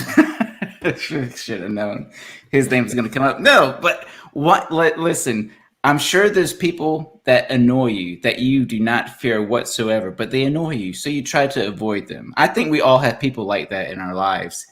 Well, when I saw Darth Dawkins in here, I thought, ooh, I don't want to talk to him because I've seen how he interacts. It's just him monologuing and interrupting, asking you a question and then interrupting your answer to his question. That's all that it usually is, as far as I've seen. Yeah. So Spooky Bed Hair says Wildheart is a Darth virgin. Fact. I would actually dispute that. I have talked to him through text in the side chat, and he once described me as a well-known troll, which I wanted on a t-shirt. I was quite proud of that. Yeah. Okay, so in this context, Wildheart, are you suggesting that chat is the equivalent of a finger, but not full scaled all the way? Yeah. Spooky's kind of like to be fair. He's out for it. Yeah. Okay, I like Wildheart. Yeah. I would probably be willing to sit down and actually talk with Darth one-on-one, but in a setting like this, and also the way that he knows approached stuff to a point, and I know he made me look like a complete idiot, but yeah, I just think it'd be funny. Because I was doing my opening, my introduction to who I was, and he immediately got into this philosophical debate about. Again, I don't find him kind of intimidating. This is the very first time I interacted with this person, and this is how this is his introduction. So yeah, Hellbound. I did hear some of your interaction, and I thought you did the right thing when you said, "All right, I'm done," because there's really nowhere you or he can go. All that will happen is he'll ask you a question, you'll try to answer, and then he'll interject and then repeat ad nauseum. That's all it'll be. Kind of. Somebody actually talked to me once and warned me about him. So part of the problem. Quick sidebar. You know the feature that StreamYard needs to add to their admin side is a global mute button. Oh, I know. Why is that not a core function of this platform? That would make sense. I thought you had one. Well, John, if you want to do let's all that, talk at the same time. It'll be ironic. Sorry. I know there's not a function for it, but from my memory, if you start playing a video, it will automatically mute everybody. But they can unmute themselves. That's the thing. Yeah, you're right that would serve as a global mute, but I mean, like, there just needs to be. Let's be honest. Like, they already have the mute function as already in existence. So creating an additional rule for a global deal and having the user permissions assign that function to the whoever the admin is. That's not that complicated. Yeah, I mean, right. I understand. Preach it. What I'm suggesting is a workaround, not. I follow what you're saying. I'm more bitching from just a tech standpoint of like this is of all of the random like you know my background, Bob. So I understand like very often it's like, oh, I just want a little function that does X, and it's like some big deal. But in this context, since you already have the pre-existing function and you already have different user permissions already developed, adding that value or that function to the admin, which is me in this context, would not be a crazy convoluted thing to do. But anyway, enough of my. So what you're telling my us whining. is that it's an open mic, but you want all of us to shut up. Is that what that is? Well, to be fair, that's usually how it goes because everybody will talk at the same time, and it's like, whoa, everyone needs to talk time. Exactly. So I was asking John a question. I don't know why you're talking. That's fair. All right, go ahead, finish your question, Bob, and then I'm going to pick on orgy for a minute. Yeah, orgy. Yeah, screw that. All I've done. Because he loves the sound of his own voice. That's why he's still talking. I think his name is Ogre, and he was just dumb and didn't know how to spell it right, and he spelled it wrong. You know what? That's probably true. That is actually the story. He doesn't even know how to pronounce his own username. This is actually a true statement. He told me this himself a couple months ago. So ogre, orgy, like which one do you since we live in the world of self-identification, what do you identify as? Do you identify as an ogre or an orgy? Which I don't see how they're different words. I think it's both. Or are you instead of being non-binary, are you actually binary and just flip back and forth? Like which one are you? Maybe he's in favor of ogre orgies. You know what? That's so far no one has said a sentence I disagree with. They're mostly questions. You know, sometimes you see Hindus and they say like Hinduism is the only religion, that all other religions are just bunk, and Hinduism is the only way to follow, and we're just all morons and we're all going to hell. Well, okay, if you just want to ever see what Hinduism is like, go and have a look at what they call agoris. Google will figure. How do you spell it, Doug? Agori, I think. AGHOR. Agoris. So agoris. What is Nephilim? It's a sect. It's a sect in Hinduism, India, and they say they're the most feared and revered. And they eat dog turds and all sorts of stuff. They're disgusting, and they eat rotten human flesh and smoke like opium bongs and drink like Nephilim said it's that. time for him to ignore this channel, LPP. I don't know if that's real Nephilim or not, but yeah. Nephilim. So it's a typical Saturday night. Famous guy. Hey, I got a question for people like that anybody don't, that can worship that sort of Christianity. thing should not be called a religion. Yeah. Yeah, I got a question for people that don't subscribe to Christian worldview. Where do you guys base your human value on? Like, what specifically do you guys say this is the reason we should value all humans? Because it's in the Ten Commandments. We're basically asking. Okay, sorry. Go ahead. That's okay. Let's go Hellbound first and round the table. Okay, so sorry. So I felt like this question was possibly directed at myself and a couple of others. But yeah, so I think that we have innate morals, and it is reflected in our society and in our culture. So, for example, what prevents me from stealing? Well, my own sense of right and wrong, and also there's a law against it. So I think that Christianity, I think that you have some great morals, but Christianity did not invent morality, and I'm sorry, but that's just the fact. So other cultures have morality. We grow up having morality. Our parents influence our morality. Our society influences our morality. Our culture influences our morality. For myself, most of my morality pretty much came up as I grew up and I started getting into philosophy and I started thinking about what is right and wrong and all this various stuff. And I've developed my morality, and it just happens to fall in line with, I would say, the majority of the human beings who live on this planet. The devil here has a little bit of a point here. Like the devil. Where does morality, where does that come from? actually.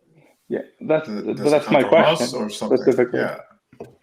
Yeah, but my question is specifically, where do you ground it? Like, as a Christian worldview, we believe that God is, God is the moral code. Like, the way I would see it is, His nature gave us our morals. But if, let's say, if I did not believe that, well, then, if I believe, let's say, in evolution, and I was an atheist, I would say, well, it's survival of the fittest. If you can get away with something and it makes you richer or better, then you're good to go. May I ask you a question, Slavic? I don't know if I'm pronouncing your name right. Let's just say hypothetically. Didn't hypothetically someone get speaking, that guy to admit that raping babies is not like immoral under all right, Slavic. there's Hypothetically no morals speaking, about raping babies. Who was that again? That was that all right, famous. Jason, you're interrupting. But it's nothing Interrupting. against you. Sorry. It's a full room. I get it. It's nothing against Can't you. remember. Gorham, he gets it. Jason, I'll it's find out all in of a the second. atheists. Germania was making a point. Yeah. or, So, question. Slavic, let's just say, hypothetically speaking, you become an atheist. Not just an atheist, but you also accept evolution to be your Lord and Savior, and all that jazz. Would you would you disown your wife? Would you go out and cheat and murder and kill people? I will tell you that, to be honest, I can see evil in my heart. So yes, not that I would go out tomorrow and do it, but let's say that it was a way that I could get away with it, and that it benefited me a lot. Like, I wouldn't kill people for no reason. Just like Stalin didn't kill people for no reason. He killed people because he thought they threatened his power. What would be a the same reason? similar. Oh, sorry. Go ahead. No, I interrupted. Go ahead. I'd like to answer that question as well when I get the opportunity. Okay. Yeah. I'll step back. Yeah. Well. Yeah. So what I'm saying is that I would not do it arbitrarily. Like, oh yes, great. Now I want to do what I always wanted to, but I can see that the temptation to do evil is very strong if it benefits you. And if I would believe that survival of the fittest is let's say the law of the land, and if I can get away with like Bernie Madoff, want to live in that land. Oh yes, but Bernie Madoff, right? He took off with a bunch of money, right? Well, he got busted. Yeah. But it'd be the Thankfully, he same got busted. situation.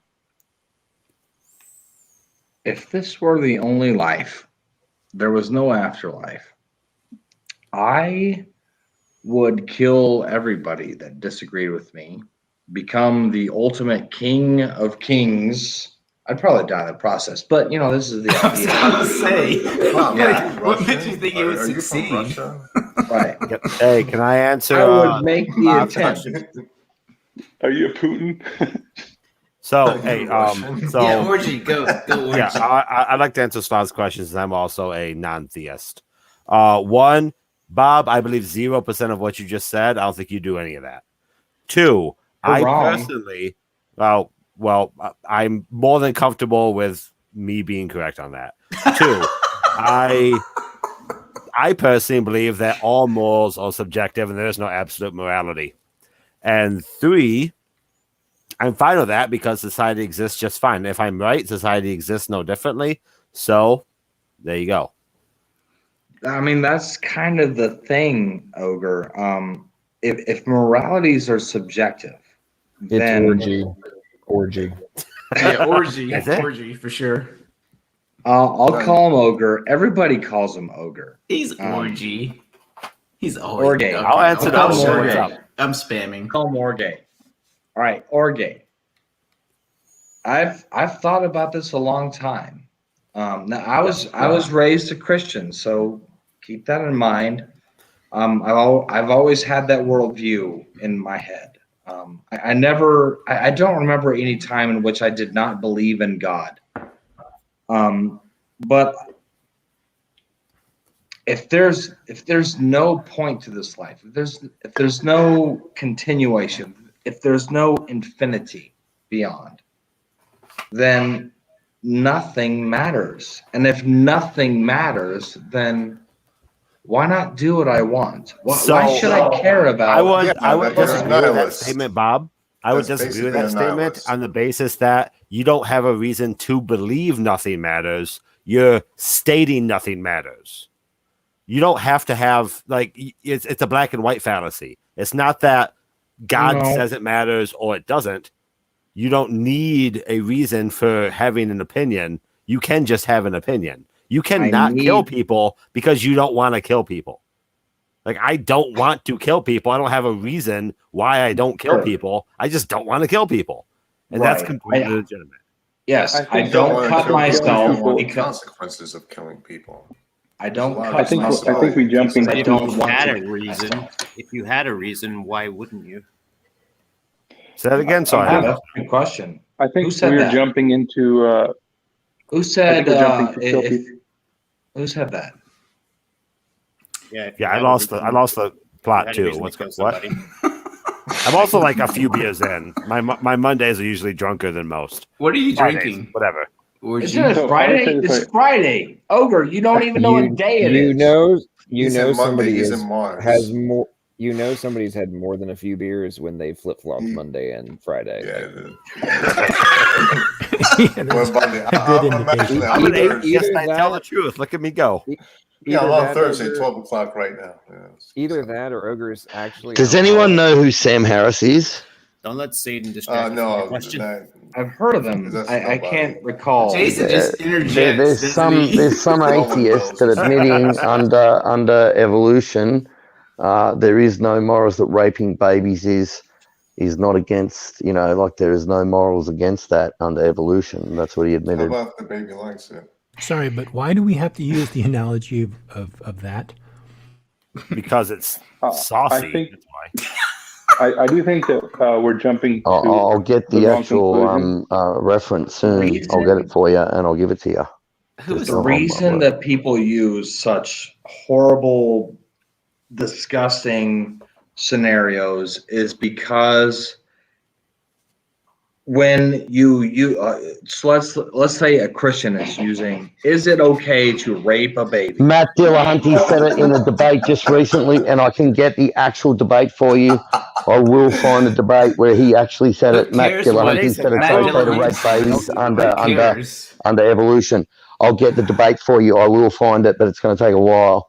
But I am not. Jason, we all believe you don't need to put in the effort. Let Bob talk. Jason, it was in the Dillahunty Michael Egnor debate on Theology Unleashed. There you go. I see. There we go. I know this because I reviewed the debate a couple weeks ago. At least somebody's not drunk. Is that the debate that you reviewed and you said you would start at 10, but you started at like 10:45? John? So tight a girl. God, I hate you. That. I don't recall. I don't think I started that one at 10:45. Okay, that might have been an exaggeration. Whereas, does Matt Dillahunty ever make an argument that makes any sense whatsoever? Yes, I'm sure he has, but I don't know. Hey, so I don't think so. I don't watch him on the regular. Hey, so Matt Dillahunty. Sorry, Matt Dillahunty. John was. See his wife. Go ahead, Wildheart. Yeah, he does make a good argument for biblical slavery. Sorry, I'm a little bit inebriated. Biblical slavery. Little bit. Biblical slavery. It's horrible. Biblical slavery is terrible thing. Just a little bit. Josh, let him talk. Hey, so he makes a good point that there is slavery in the Bible. A lot of Christians. Can I tell you something about? Can I tell you something about biblical slavery that'll make you the best justice you've ever heard in your life? There's one. This woman got raped, right? So this guy, he sent her out, a part of her out to every tribe of Israel. They attacked this town, and tens of thousands of people died avenging this one slave woman, this one concubine. Tens of thousands of men died avenging this one concubine who got raped. I mean, I'd call that justice, don't you? Wouldn't you call that justice that tens of thousands of men died defending just one concubine who got raped? I mean, that's justice, don't you think? I mean, I'd call that justice. I'd say they went to this town and they said, Jason, if you don't send the men now that raped that concubine, we're going to attack this town until you do. And they attacked the town, and tens of thousands of men died defending one concubine. I mean, that's, I mean, Jason, I'm about to mute you. I'm about to mute you, Jason. Stop. Okay, so I got to say what's up to Wootsat, who just became a member. Appreciate you very much for your support, and make sure I will let these guys go back to the dumpster fire, and I'll show you all the custom emojis. We got some good ones, and finally got a new one unlocked. So we have something about like killing thousands of people for a concubine. What were we talking about? You are interrupting John. Tens of thousands of men died defending the honor of a concubine. Okay, so Ogre Orgy and Jason are both on timeout for a second. Sorry, man. Okay, Woodsat, thanks again for your support. Greatly appreciate it. Thanks for being a member. Yeah, man. Thank you, Bo. Now the dumpster fire can continue. How do I become a member? Yeah, man. I'll pay you. How to become a member is you go to Streams, right? I'll give you 10. No. Did you click subscribe and hit all notifications?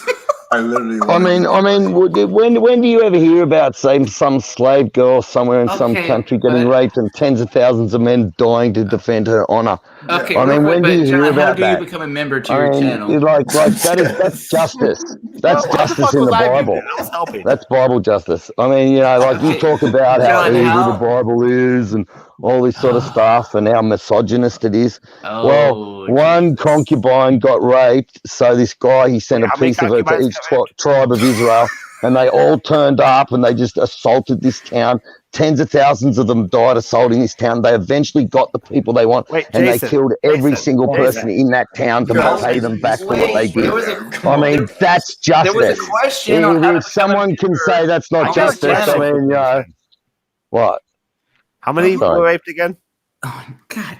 Why? One woman. Oh, one. Sorry, okay. One. So they went there to defend her honor, and they said all the town had to do was send out the men that raped her, and that was it.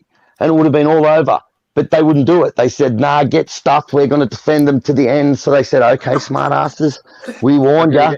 So they overran the town, and tens of thousands it took to defend that one woman's honor. So don't tell me the Bible is, you know. Because Argatha Bob has also become a member. What's up? What's up, Hey, Argatha. I did it. Okay, almost 10,000. And he's dying I was like, I didn't know how to do it. And then someone was like, oh, it's right next to subscribe. And I was like, oh, okay, cool. Hey, Bob. So, Stop. Just a second. So I'll let you guys go back to dumpster fire in a second. But hey, Bob, there's like custom emojis you can do. So I'm gonna post them all in side chat, but they're pretty funny and they're excellent for making fun of people. I'll put it that way. All right, guys. All right, I got a question for Bob and okay, I got a question. All right, go ahead. That's a line-on question. Oh, go ahead. I ain't got shit. Go. Oh my God. I'm in fucking tears. So I got a question for Bob and any of the other theists in the channel who want to jump in. If so, your morality is based entirely on the Bible. So the only thing I'm straw manning your argument, but if the only thing separating you from murdering someone is your Bible, did I hear that correctly? Are you straw manning or steel manning? Well, I hope I'm not. I hope I'm not straw manning you. I'll answer this quickly. Let him go, man. I want to hear this. I like this. Go. Come on, man. What were you going to say? Let him talk. My brain shut off with I heard a thing and I thought it wasn't right. So, okay. Say again. Okay, sorry about that. Let me repeat. Okay. So you mentioned that you would go out and kill people and become the ruler of the world or whatever if you could, right? So I'm just wondering, is the only thing keeping you from murdering people is your Bible? And of course, I'm assuming you're a theist, and I'm also assuming that this is your position. Yeah. So I would say it's largely my God. I don't know what you've experienced in your life, but I have experienced some pretty annoying people. and I say annoying lightly. I mean like people that I don't want to call wicked, but I think that like the Bible might classify them as wicked, but I don't want to call them that. There have been people that have been very destructive in my life, and the temptation is there to just take them out, right? Get rid of them, and then do it in such a way that nobody that's will right. follow. But the only thing that really stops you is God's law. I mean, if you think it was just man's law and you could just go take him out, die trying, then you think, oh, well, if I die trying, then I'll just be off this long sleep and there'll be nothing afterwards. Can you say I find it slightly and stuff like that. So, but when it comes to God's law, it's more fearful of God's law than man's law. In that sense, I mean, in a way, it's a lot easier for an atheist, but for a Christian, they can't just, they might feel like doing something like that, and a lot of people do, but then they've got to think, well, wow, if I go and do something like that, then God's gonna, he's gonna, if I die in the process, I'm gone. I'm gonna burn forever and ever and ever and ever. I'll answer this question. So I mean, there's that holding a Christian back, absolutely. So can I answer that question from my point of view? I am a Christian, and I have the same thing. I never ever had any issues. I always believed that there was a creator. Are you Protestant or Catholic? I don't know. I would say Protestant. Orthodox. Protestant. Really? So, all right. Yeah. So this is how I would say it. I understand, and I have a sense of morality, not only from the Bible, but I feel guilty if I, let's say, lie to somebody. But the way I see that is that I can get over that eventually if it's in my benefit. Because if I believe that survival of the fittest, because that's what pretty much, that's the law of the jungle, I could get over, feeling guilty. Maybe like somebody might eventually be like, hey, I can still, you can tell you're lying. Maybe I can still get over that feeling guilty. But it's not only the Bible that tells me. It's just that the ultimate, whatever I do is, I know that even if I get away with, let's say on my taxes, or it doesn't matter what I get away with, eventually there is one person that will know everything. I think Andrew in the hold on one second. Sorry. Slavic, I just got a question, just to let you know that evolution is not just about survival of the fittest, right? Oh, it's a colon after. Yeah, just to let you know, and I'm speaking as a theist as well. Yeah, real quick, guys. No, I understand that for sure. Hey, guys, time out for a second. Argatha, if you're doing it on your phone, it won't pull up automatically. So you have to do on your phone. You've got to do colon, monkey man, and then another colon, and then space in order to get the custom emoji. Space after the second colon. Yes. So colon's like directly next to the text, like no spaces, like colon. Then whatever the emoji command you're using is, close colon, and then space, and then whatever else. Mm-hmm. Okay. Is Bob streaming from his phone and from a webcam? Yeah. Like, what the hell? How are we looking at Bob right now? If he's this is my work laptop, okay, and then I've got my phone right here, okay, and this has the stream going, but it's muted. Well, it's technically it's on my headphones, but I have them turned down so I can't hear. So I can look at the chat, and then I can also look at the you can't see it. I can look at the private chat on the right side. So I see. You're like living in the future, dude. Good for you. It's actually Argatha's OnlyFans channel, and it's he's got some people that are like into some weird stuff. So watching Argatha watch a stream is like a serious thing for them. It's like, listen, there's a channel. There's a channel for everything these days. Okay. John is a stone cold liar. I have this many fans. Only that many? Yes, 0. That is the number of my fans. Are you saying that hang on. So Argatha, are you saying that your wife is not your fan? Ego. I don't want to go there. Oh, you want to go there, Bob? Got him. Can you say I'm provisionally fucking the shit. I'm the fucking shit. So Bob, I'll give you a chance. So Bob, let's, in case your I wife got ever one. sees- I'm provisionally a fan if like, that helps. There you go. Fix it, just in case your wife ever sees yeah. this stream. Man, I actually got one fan. Well, I got my 3 boys. I'm sure they would be fans, right? So I've got 4. Right? Not on Right? OnlyFans though. Not on Huh? OnlyFans. Not on OnlyFans. Your wife's the only one allowed to be your fan on that channel. You don't know what OnlyFans is, do you? Why can my kids not be my fans? Oh, no, Bob, not only Bob, fans. hang on. Bob, Google OnlyFans. Google it real quick, and you'll understand. Okay. OnlyFans, no space. OnlyFans, no space. And you'll understand. Yeah. The fact that you don't know I what was just going to OnlyFans mention is the same makes thing you so that Green clear. did Your about. wife is your fan, okay, not your kids. Trust me. So I just wanted to mention the same thing that Green did about evolution. Evolution is not survival of the fittest. It's survival of the most adaptable. So whatever species has been able to adapt to whatever situation is usually the one that survives. If you think about do you it, know- do you know like what creates dinosaurs, speciation? all the animals that were really, really incredibly huge, if they could not adapt to whatever changes was in the environment, they died off. So.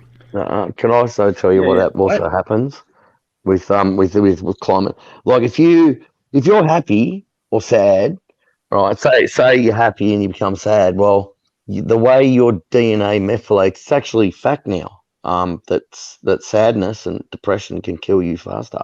It's actually scientific fact because as you become from happy to sad, then your DNA methylation changes.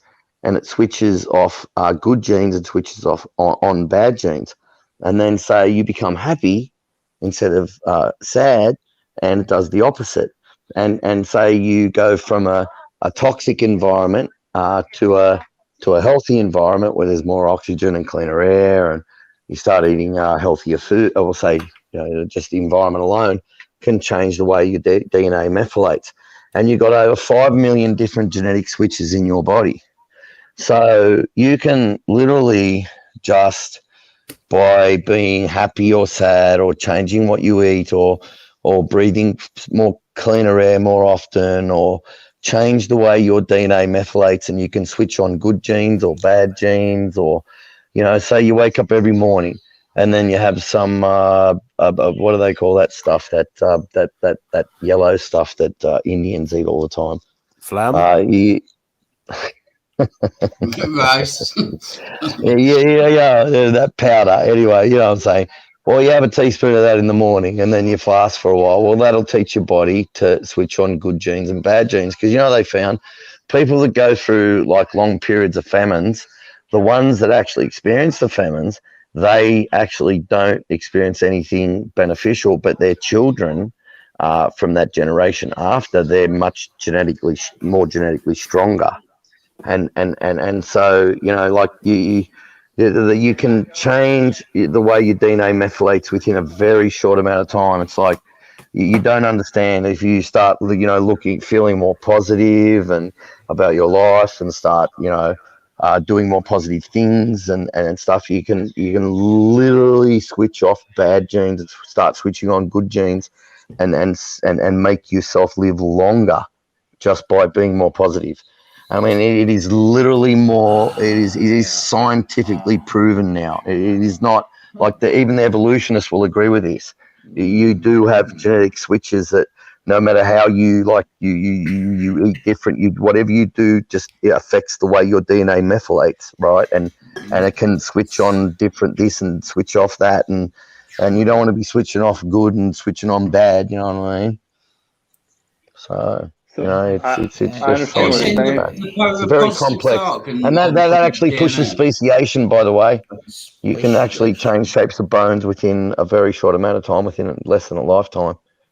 And then they've got the blind cavefish. The blind cavefish, the seen counterpart to the blind cavefish can still breed with the blind cavefish. They can still have children like babies together, right? But if you get the seen counterpart from outside the cave, and you put it in complete darkness, within one generation, they start to go blind. I mean, it doesn't take mutations and long periods of time. I mean, we're talking about genetic switches that can be flipped on and off and on and off really quickly and really easily. You can literally just make yourself live longer by being happier, even if you are a toxic food eating, fat ass like me. So,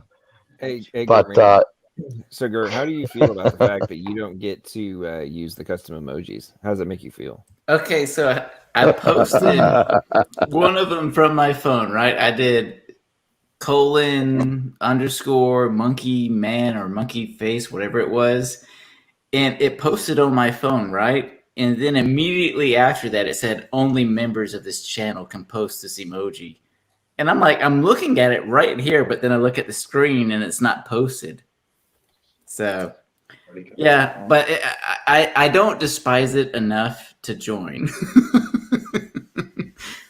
Maybe later. Maybe if I make enough chatter, I'll send you a few dollars just so I can spam the chat with a bunch of customized emojis. Well, see, this was less about the money and more about the fact that I know you have a very fragile ego, and I wanted to see how it was affecting you. My ego is solid as steel. What are you talking about, bruh? So weird thing, John. Like, I don't know if you can see. Is that your OnlyFans account? This is the message. So this is the message that you sent me, and you had listed out all of the potential emojis. Right. And I could see them as text, right? : D-Fire, : Grimes, : Monkey Man. And now it's like it shows the actual emojis. So I don't know which one is the tinfoil hat. That's the only one I don't know. It's just 10, TIN. Oh, 10, okay. Sorry to interrupt you guys' talk, but I'm interested in answering that question from an atheistic perspective, just because, people that I talk to, they ground their morality or their, usually if it's on God or if it's on the Bible, there's different ways of explaining it. But I am curious on how other people that do not hold to a theistic worldview, do people just ground it on feelings, or how does that work, or just like what the law is? We're going round the table again, starting with Hellbound, I assume. I don't know, whoever wants. I think since he's the devil. I think it's people. I thought I answered this constantly earlier. interrupt each other. It's just an open conversation. Yeah, why don't you go first? Yeah, sorry, Slab. I thought I answered this earlier. So for example, so my morality is based upon pretty much my upbringing, my society, and also the culture that I live in. And also I've developed morals and ways of looking at right and wrong as I've grown up and I've looked at philosophy and lived my life. So that's what my morality is based in. I hope that answers your question. Touche. Were there any Christians involved in your upbringing? Very French. Were there any Christians involved in your upbringing, Helba? Not really. My mother was a Unitarian at best. A question was asked. Several people other than the person who is being asked respond. What's going on with that? What if a green soul? Huh? No, I'm deeply religious. So green soul. It doesn't pertain to me. Religious is green. Well, Slavic. I have a question for Green, but Slavic was asking questions of somebody.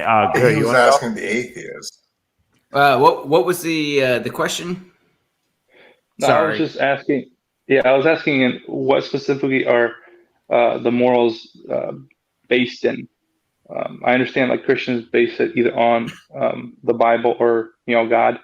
Mm-hmm. Or I was always having trouble with understanding where specifically do people that do not believe in God, where do they put their morals? The foundation is it just you got to follow the law, or is it that I feel like it's the right thing to do? Because if it's just feelings, I mean, For me, it seems like it would go only so far. Well, for me, I have no desire to kill anyone, although occasionally I do have that desire, right? I mean, I think most of us do, but obviously we don't act on it. I don't act on it because I do feel like my conscience, which you could call that God-given or natural, whatever. For me, I don't think it's God-given, would eat at me if I did. And also, I don't want to go to prison for committing such an act. I do think that morals can be objective depending on, because it is based upon a goal. Like, for example, I do think that most morality is based on, in a weird sense, I don't know if selfishness is the right word. Can I just interrupt? Go ahead. Sorry.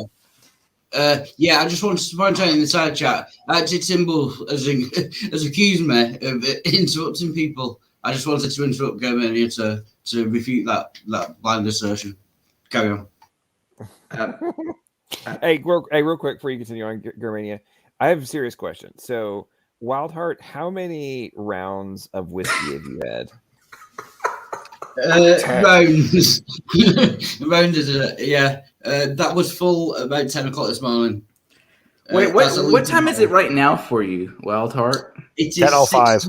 6:10 in the morning, so nearly 24 hours. Yeah. I'm actually doing well.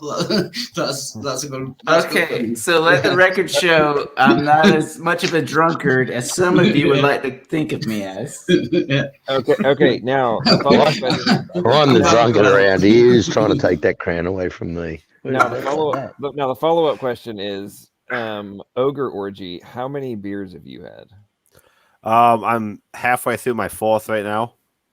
Oh, well, I've already had like 7 or 8. So. And that's Australian strength, not American strength. Okay, so Ogre Orgy, not your gay Budweiser. Okay, so Germania, how many Michelob Ultras are you in right now? We drink 5% beer, 5% alcohol. I've been drinking. Okay, 5.8. I was at an event earlier before I came here, where I had. I think I had. Oh my god, Jason, dude, 5.8%. Jason, shut up. Sorry, I don't feel comfortable cussing on LPP's channel, even though he cusses. Okay. So, ladies and gentlemen, what we just witnessed was Germania shutting somebody down in a whisper. Well, just shut up. Okay, so that's the first ever whisper shut up I think I've ever heard. It was very polite. Okay, here's the thing. Go ahead. If I didn't know John, I'd probably just say whatever. But I know John, so I do try to show a certain level of respect. But anyways, I had 2 what was called. What was it? It was moonshine made of freaking like cherries and blueberries. I don't know. It was pretty good actually. I just had 2 small glasses of that before I got here, which was about 3 hours ago. And now I'm on my 3rd Miller Lite and 4th. What is this? Hold on one second.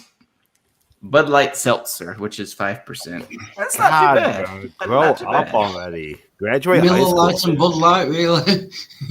I live in Georgia, so it's acceptable here. It's morally acceptable here in my culture. I drink Miller Lite as well. Oh, that's the same can that I'm drinking. Yeah, you're both. Orgy, what's wrong with being a girl? Oh God! As a you walked right into that one, dude. Sentences. I would say their brains are messed up. Okay. Okay. So, anyways, what were we talking about? I don't know. I think I was supposed to answer the morality. Yeah. I don't know what I was saying, but it doesn't matter. Who asked that? Okay, so it was mentioned. One of my questions is like, what is the point of trying to achieve any kind of morality? In the view that there is no eternal life, whether or not you want to discuss God, whatever, if you die and then your life is over, then what's the point of anything. Damn it! Oh, sorry, I was trying to get my friend to join, and then someone else joined. So that depends if so you I have think it children answers or a Scott's claim question. to I'll go stake first. the future of this world rather than just your own personal reality. I won't go first. Sorry, I made a mistake. I won't go first. Wait. Yeah, no. Go ahead, Orgy, please. Oh, I get to go because plastic. No. Jesus is Yeah, talking, so. yeah. Okay, Orgy. Do you remember the question, or at least the essentials Yeah, of the question? kind of. If you don't get to go to heaven, why does it all matter? Sort of question. Okay, yeah. So what would your answer be? I don't believe in heaven. All I believe in is what we have for now. So I'm going to try to make the best of it. I don't need to. If I don't believe in heaven to begin with, then your argument doesn't really apply to me. It's not an argument. It's a question. Like, what is the point? Why? Like, if your life ends and then you're in the grave and you don't exist, then from your perspective, spooky. What did any of your life matter? Well, first of all, you don't know my. You don't know the Belinda Carlisle lyric. First of all, I was asking Ogre, and everybody wants to join in. Shut up. Can I get an emoji for like shutting up Green Soul over there or something? When you're done, I'll answer. I didn't also. even say a word. What are you talking about? Oh yeah, I saw you talking, liar. You saw me talking. You didn't hear me. No, I saw you. You saw me. You just You shot didn't hear yourself in the foot, Orgy. His camera's off. Yeah, you heard him. Hey, you know what? I'm not drinking Bud You Light. answer my I'm question. drinking actual liquor. Yeah, just answer the question. I'll have what he's drinking. Exactly. Okay.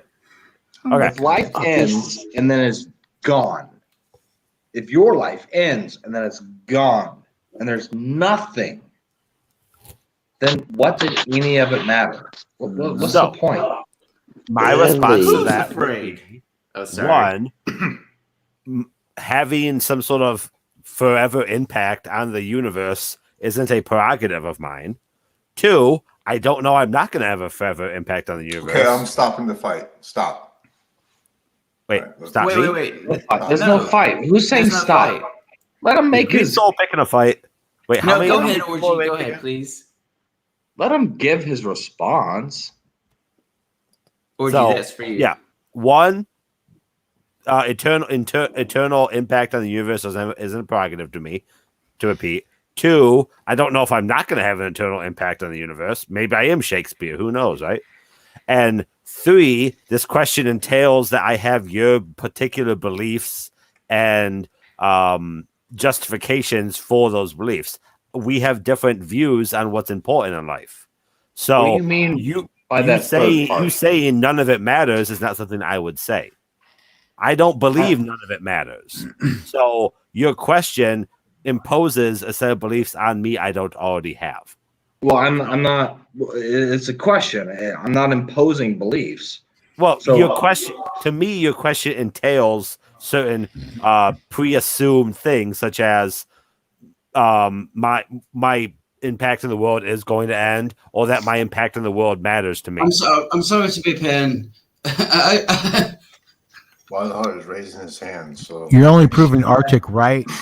I actually got the thing about me. I can't understand. Was that English? What I don't know what you just said. I'm going to be honest. Listen, that's English filtered through. Take it away, Ringo. That's English. Listen, that's English filtered through a bottle of whiskey. That's what that is. It's whiskey. That's a Queen's English at its finest. Well, I want to like you so much, but I can't understand a damn thing you just said. Hey, all right. I'll ask the question this way then. If I saw this premise on I think a movie or something, that if somebody gets a black box and you press the button, whatever wish you get, whatever, like either $1 million or whatever you get, boom, but somebody dies, some random person dies in the world, and I guess the question is like, would somebody press it? Personally, I would not do it. But yep.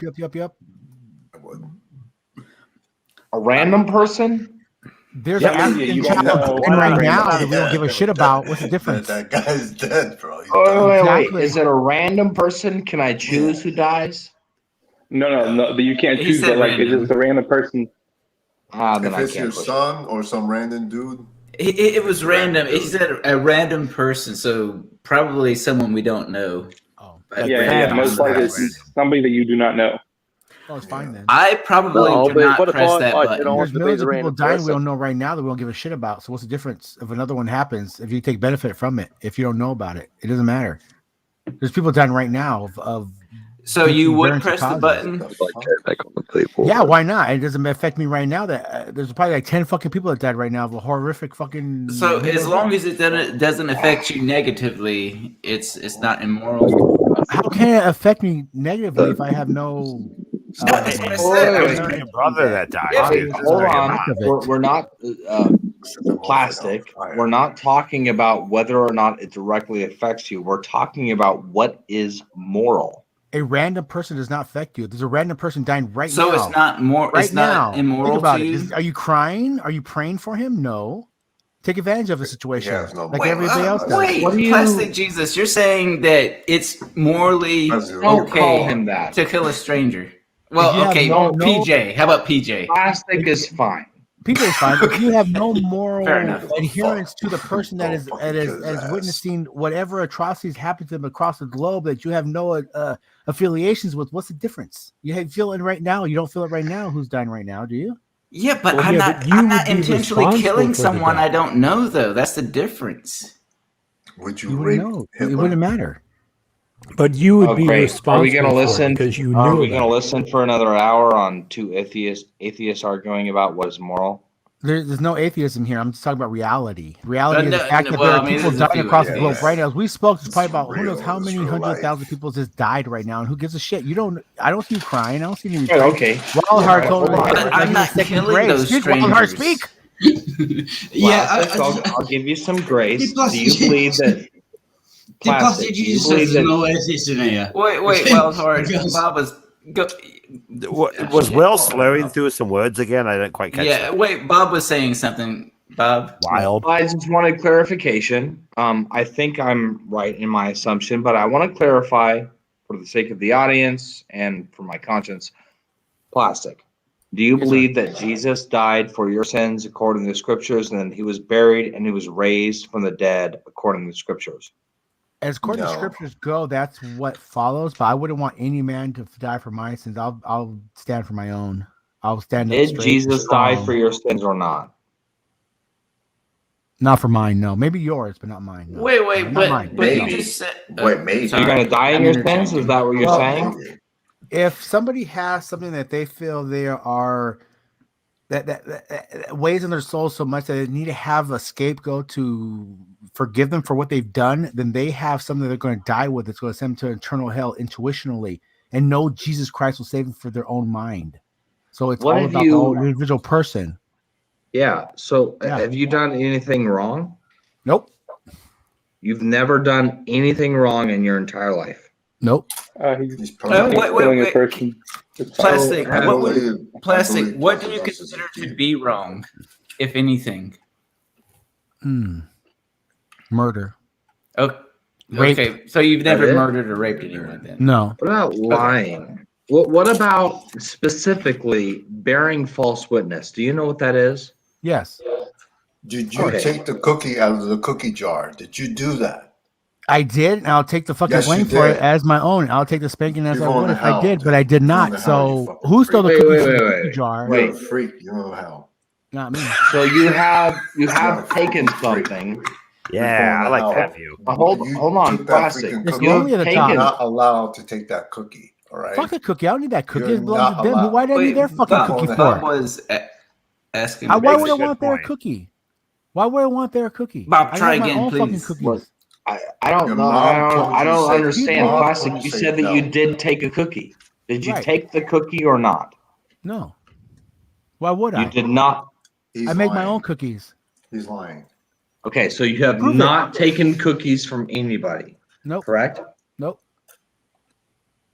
It's not correct. You're getting Correct. Correct. You are correct, sir. You are correct, sir. Okay. Have you ever looked at another woman with lust? No. Oh, he does that all the time. Even with Oh, I do that all the time. Why? I can't fuck them. Why would I lust Figure over? If I can't dog, fuck bro. them, Why would I lust over them? There's no point in me lusting over something I cannot have. Why would I covet? Wait, plastic. Do you watch porn? Wait. Plastic. Do you watch porn? Nope. Oh, okay, fair enough. Why are you lying, dude? I mean, if he says he doesn't, then I'll take him at his word. He is Why are you lying. watching porn? He's watching porn right now, bro. What are you talking about? Hey, global mute. Global mute has happened. Okay. Oh my God. So, Plastic, are you trying to convince a chat room full of men that at no point in your life that you have either That's A, the gayest thing I ever heard. beat the meat, or B, seen a chick and thought about hitting that, or if you happen to be if you're gay, the same thing but with a dude instead of a chick. So Yeah, I don't really get. I mean, that's one of the problems we have with humanity is the animalistic natures of human beings themselves that allows acquaintances to rape. Yeah. Okay. So you can do your long-winded diatribe, or you can answer the freaking question. It's a very simple question. At any point in your life, have you beat your meat, or looked at a woman and thought about hitting it, or the same thing with a dude if you happen to be gay? Yes or no? No. Never. Sorry. No. I'm sorry. No. So you're trying to tell me that when you were an adolescent boy, you never ever woke up with sticky shorts? Not a single time. No, I never had a wet dream. Unfortunately for you guys, it's unfortunate for you guys, but fortunate for me, I did not ever have a wet dream. No, I can say honestly, I have never had a wet dream. So let me ask you this: did your balls never drop? Is that what happened? They're dropped right now, and they're sagging as low as your dad's. I'm sure. John, it's not impossible. Obviously they're empty. Obviously they're empty because... Oh yeah, I have 2 children and a wife to show that they are fully drained and they are grown and raised on their own as I found fit to be. Okay, cool. So you're suggesting that you're the only male that has ever freaking existed who, prior to having sex, didn't think about having sex? Are you actually trying to make that claim right now? He's Plastic Jesus. Sex is this guy is it's stinky, it's dirty, and this guy's it's gross. Dude, you're a freaking troll. Okay, do you tell your wife? Do I talk to my wife? Come on. Do you tell that to your wife? Do you tell your wife when you're banging her that this is nasty and gross? Is Plastic Jesus' wife Plastic Mary? That's what I want to know. This is a disgusting reality we live in, where it's all just a bunch of meat and flesh whirling together in a whirl of fucking disgusting madness. Okay, you know what? I say the F word a lot. Does he kiss his wife with that mouth? I'm curious to know. Plastic. That guy's now kicked. I'm not dealing with that stuff. He's obviously okay. Wait, John. He said it a lot, and I understand both of us do not like. I don't care about the cussing. I'm talking about the straight up bovine BSing. Yeah. Like. Okay. Here's my thought. There is no. Okay, if he claims that A, his balls are full, B, he has a wife and 2 kids, then simultaneously claims that at no point in his life he ever thought about having sex with somebody other than the woman who's now his wife. That's just straight up lying. Yeah. There is no man on this planet save Jesus Christ himself. Paul? You don't think before Paul, when Paul was Saul, you don't think Saul ever thought about getting down, or perhaps did get down? I don't know. Actually, I don't know. But again, I know. Okay, Bob, we're gonna go down this rabbit hole. Honestly, are all men sinners? Yes or no? Well, yeah. That's. I wanted to observe or question on the other sins. Like if he's confident that he never committed this specific sin, then okay. Well, let's move on to the others. If there's nothing else, if he says, no, I haven't done this, I haven't done that, I haven't done that. I think LPP's got a good point, and that the dude was just said no to everything because he was trolling and having a good time. Yeah, he's straight up. He's having a better time than me because my beer's almost empty. Yeah, and Bob, to be fair, I was with you because I did want to know, but he does seem to be slut too. So he does seem to be a troll, because to answer no to that and still claim you have a wife and 2 kids, it's like, come on, you can't be. It seems unreasonable. I understand. maybe he was lying. Maybe. I'll grant that. And I got a question for the theists in here. Why is sex a sin? Why is sex a sin? It's a really not a sin. strong question. Sex I want to know. is not a sin. Sex before marriage is what it's a sin, if I understand it correctly. Well, any sex. Sex is not a sin. No, sex is not a sin. Is butt sex a sin? God made man and then made woman and then said, make babies and eat the fruit of these trees that I made. So Bob, okay, so sex is not a sin. If I stick it in my wife's poo, oh my god, dude, is that a sin? Hey guys, can we talk about something interesting?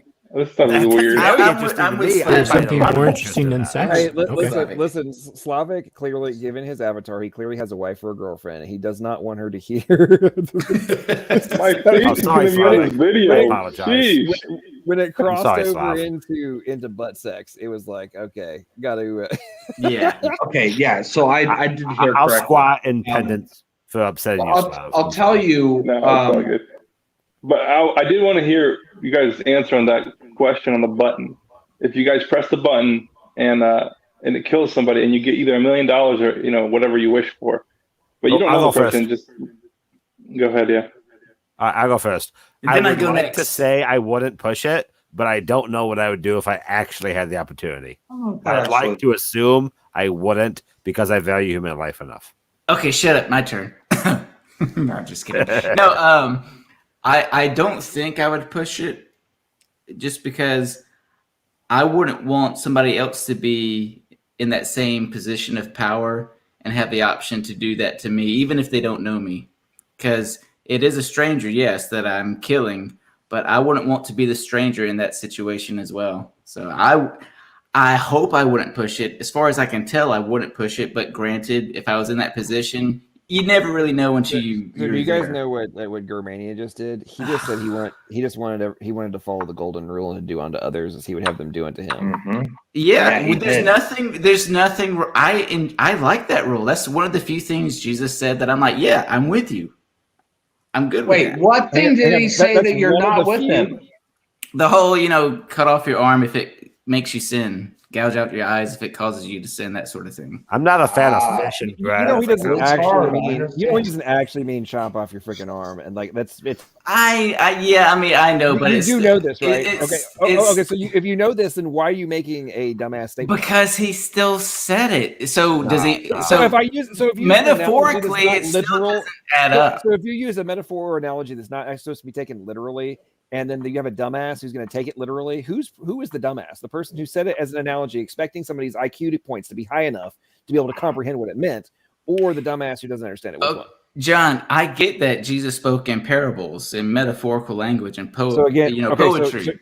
But how do you rationalize why are you that? so confused that if you know this, if you're aware of this, then why are you saying, well, why would he say something when you know that he uses figurative language all the time? That makes no because sense. it's still That's an called extreme a dodge tactic. That's called a I don't no, want to John, you're not listening. Basic reality Germania. Oh, yes, it is. Go ahead. Okay, John, tell me what he meant poetically or metaphorically. Hey, can we finish that question quickly for other people, and then we'll get onto poetically? Yeah, shut up. Sorry. Yeah, I'm just curious. We got a couple other people in here that I would like to hear their thoughts on it. I do want to hear what. Well, go ahead. Sorry. I was just going to say. So I actually would prefer that button question if you just didn't know who it was. It would be anybody. I actually would prefer it that way.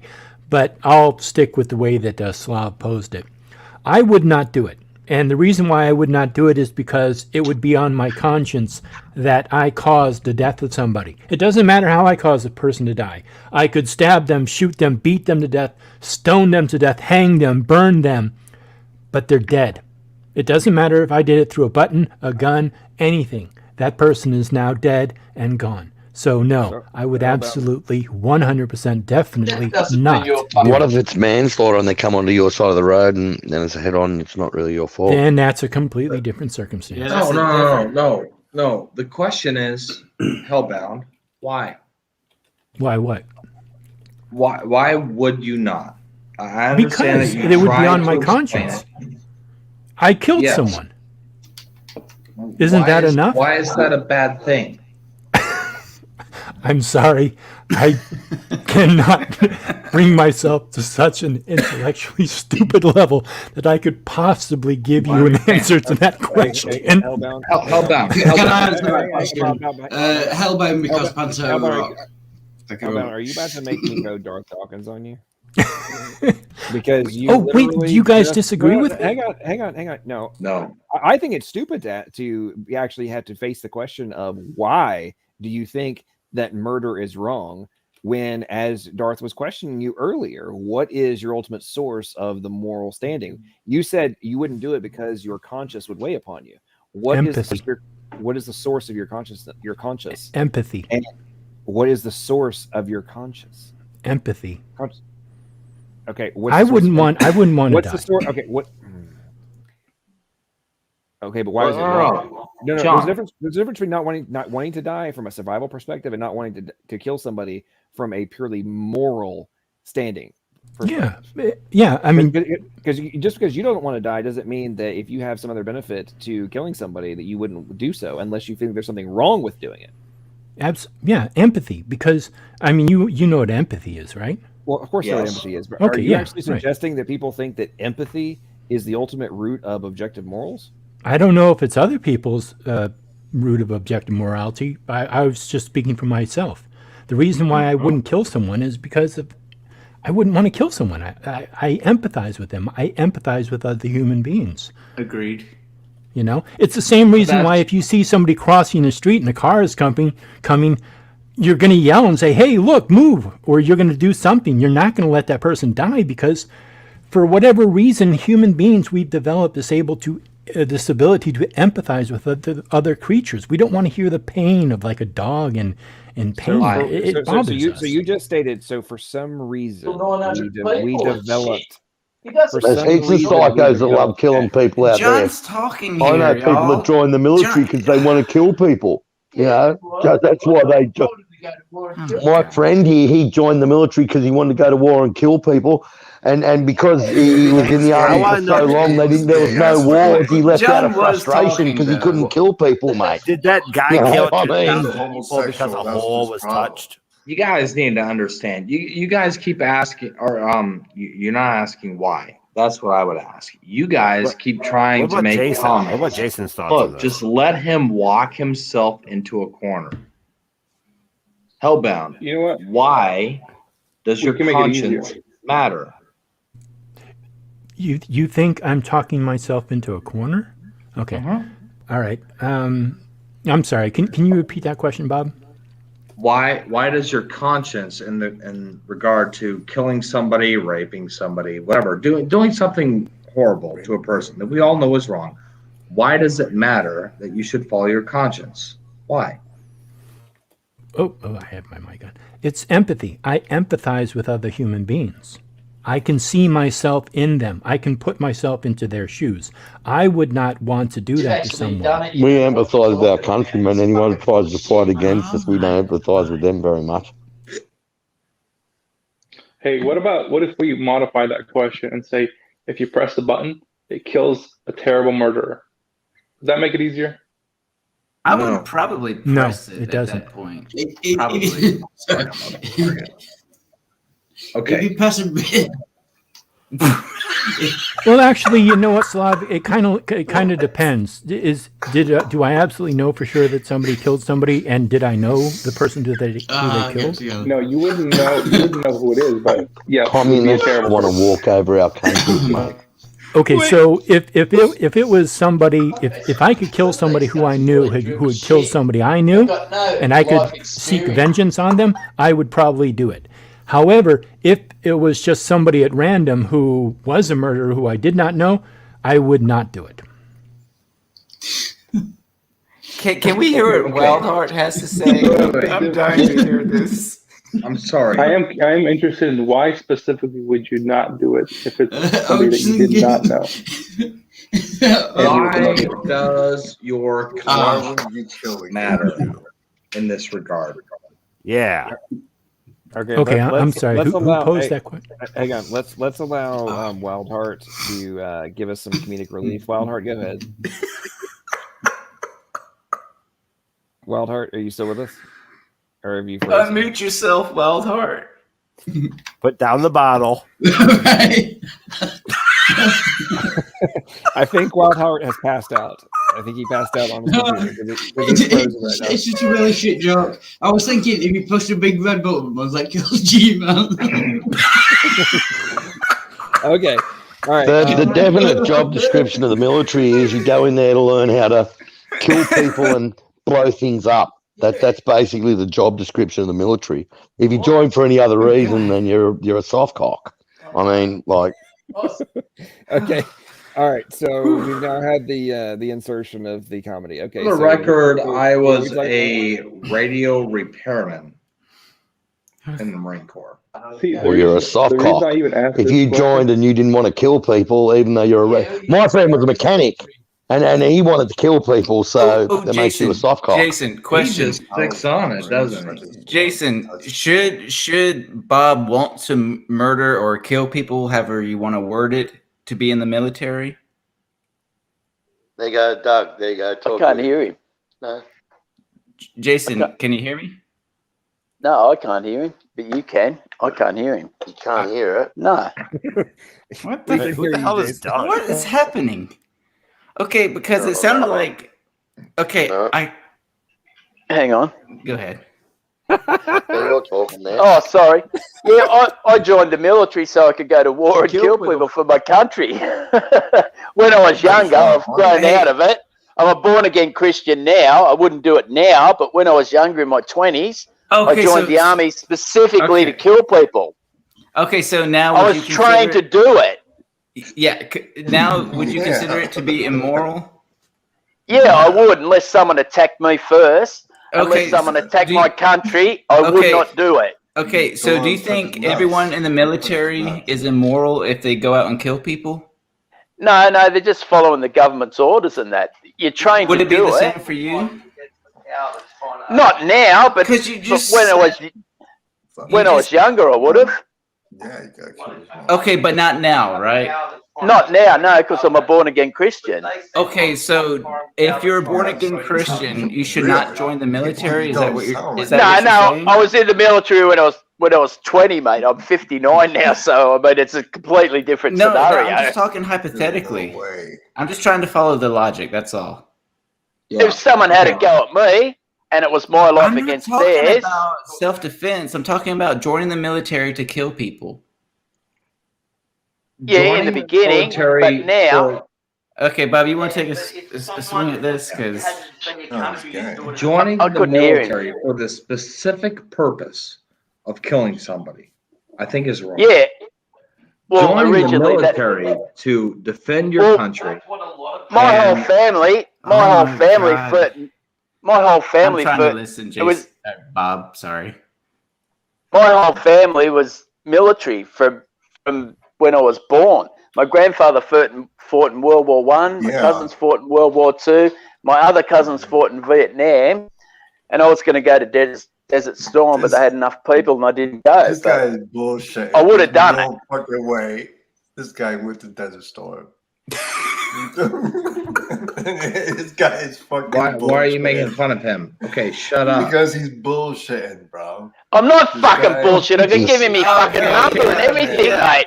Check out the Australian Army. What are you talking about, Yeah, man? fucking. He said he never said he went to Desert Storm. But then enough people that didn't need me.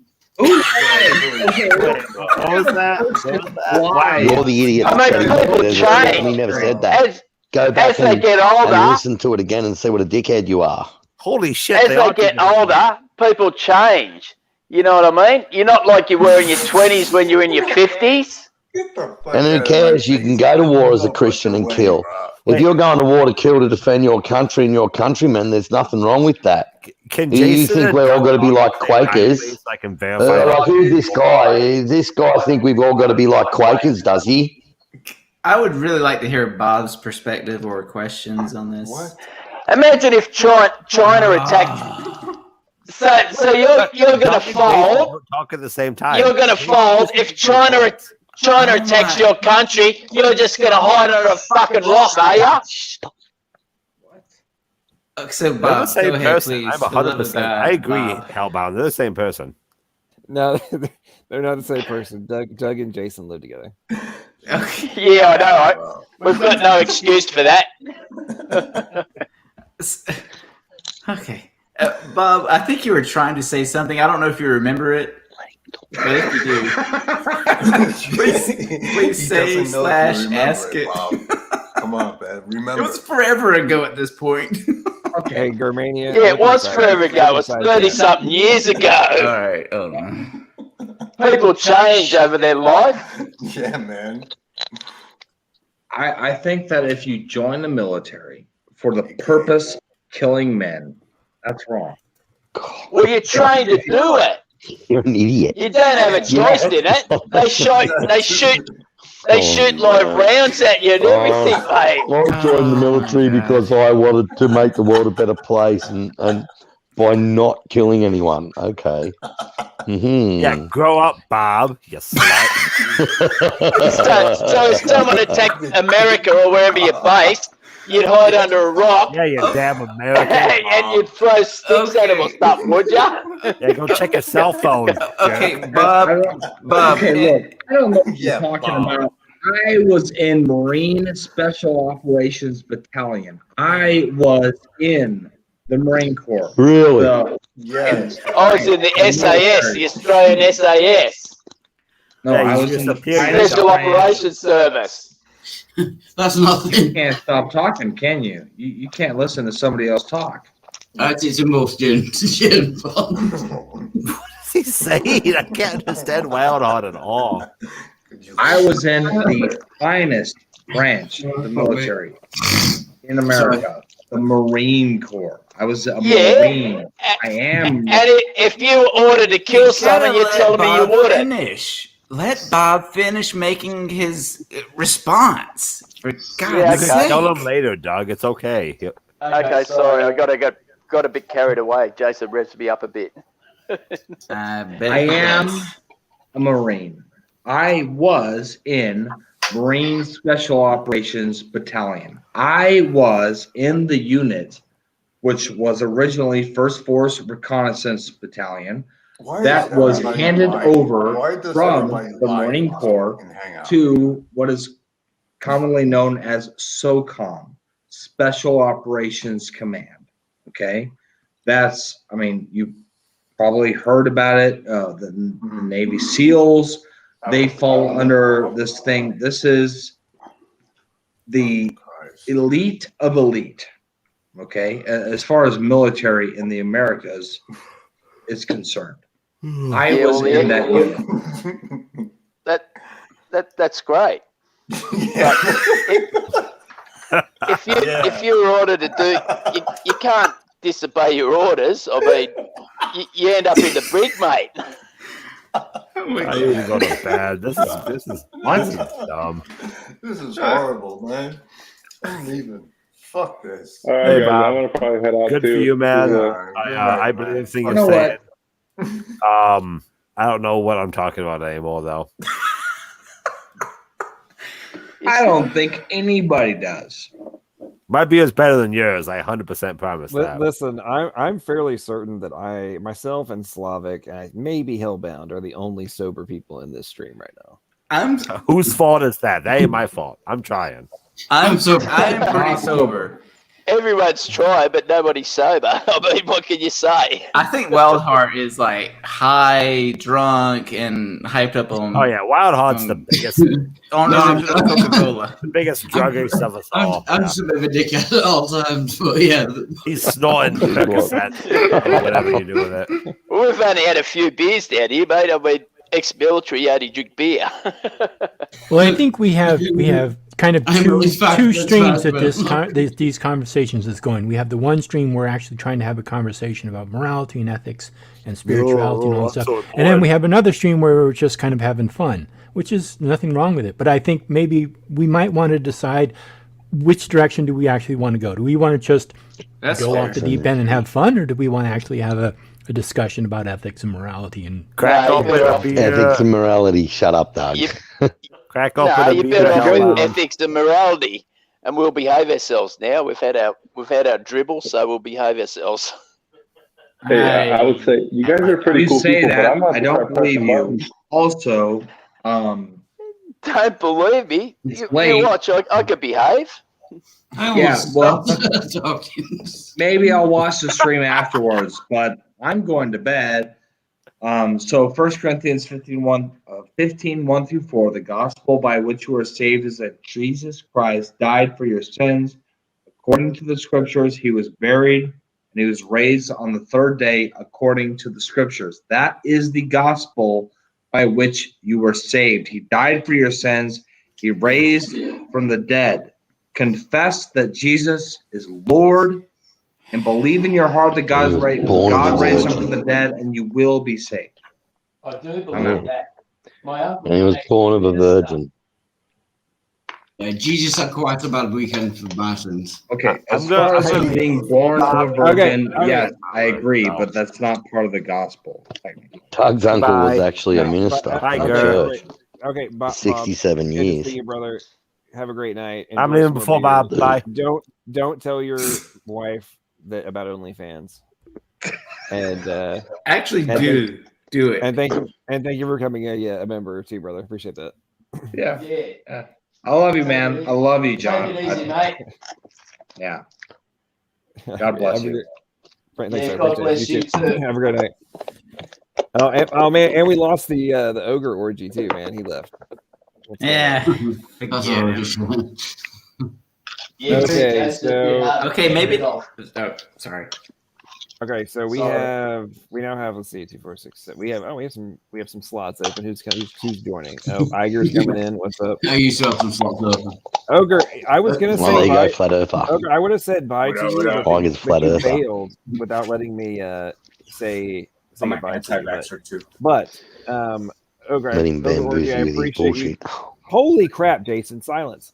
Oh, sorry, man. I didn't realize I wasn't muted. God.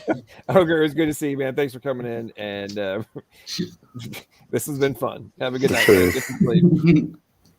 Okay, can I just make it a case for my defense? What did you say? Oh, this is hilarious. Okay, Iger, what's going on, man? How are you doing? I'm assuming you're not on. Iger, bamboozles with your bullshit, Iger. Going good, girl. Going good. How about how flat the earth is? I can't hear what Iger is saying. Yeah. Try again, Iger. It was not you. You complained about that. It was other I people. could put a microphone on, but I usually don't. But yeah, hope everybody's doing great, man. Wild Heart, Jason, nice to see y'all. Slavic, Hellbound. I just want to say there's something wrong with my PC, and everyone keeps freezing every like 30 seconds for like 5 seconds. So I don't think it's a PC. It's fuck all to do with the whiskey. It's just I don't know. I'm going to blame the internet connection on this one. Walter, I think your brain may be lagging right now. Yeah. So what you're seeing on the video is not rendering in full time. You're having a little Father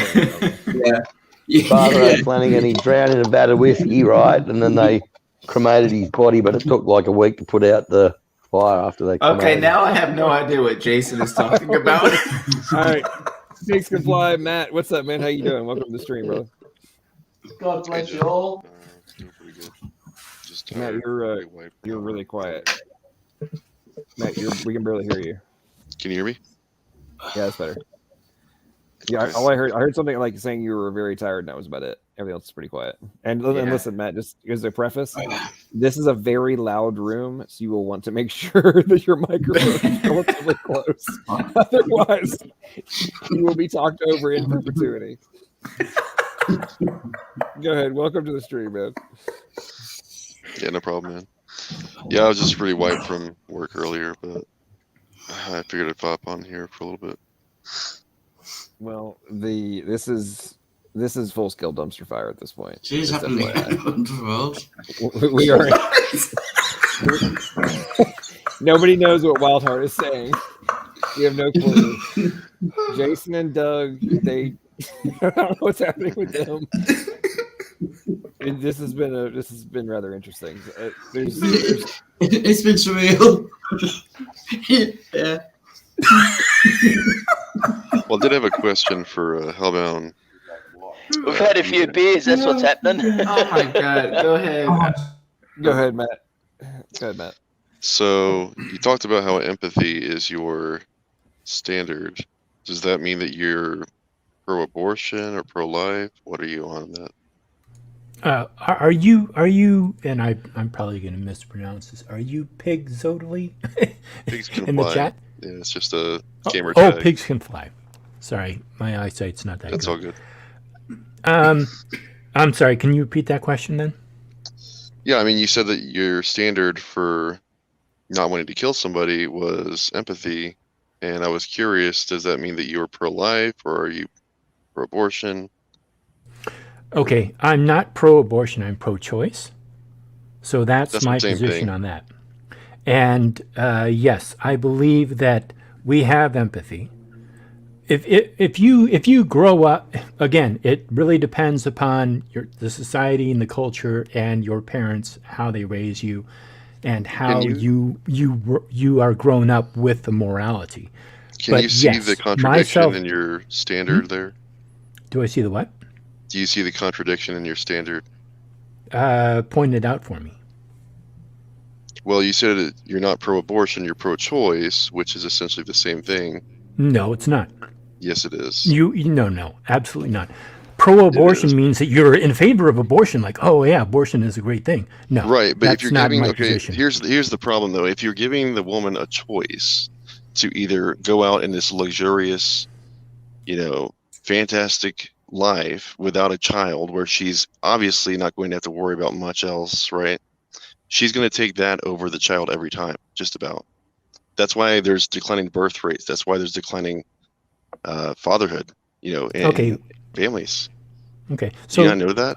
Yeah. So let me see if I can create a situation where I can frame my Do you my hold position of empathy being for the pro-choice. babies that die? Hold on one second. Hold that thought, please. So, do you think it would be moral for the U.S. government to implant chips in your brain, in every single human being's brain? Why? Why is that wrong? Is it because it's first against of their all, will? Yes, there is such a thing as free will, but the baby has that too. You know that, right? Right. Well, what I'm talking about is the will. So if you are going to, so if Look, That's you okay. just Before admitted you that collapse everyone into- has a free will, right? Right. This Mhm. includes babies, unborn or not, right? How do you know what the will of the unborn baby is?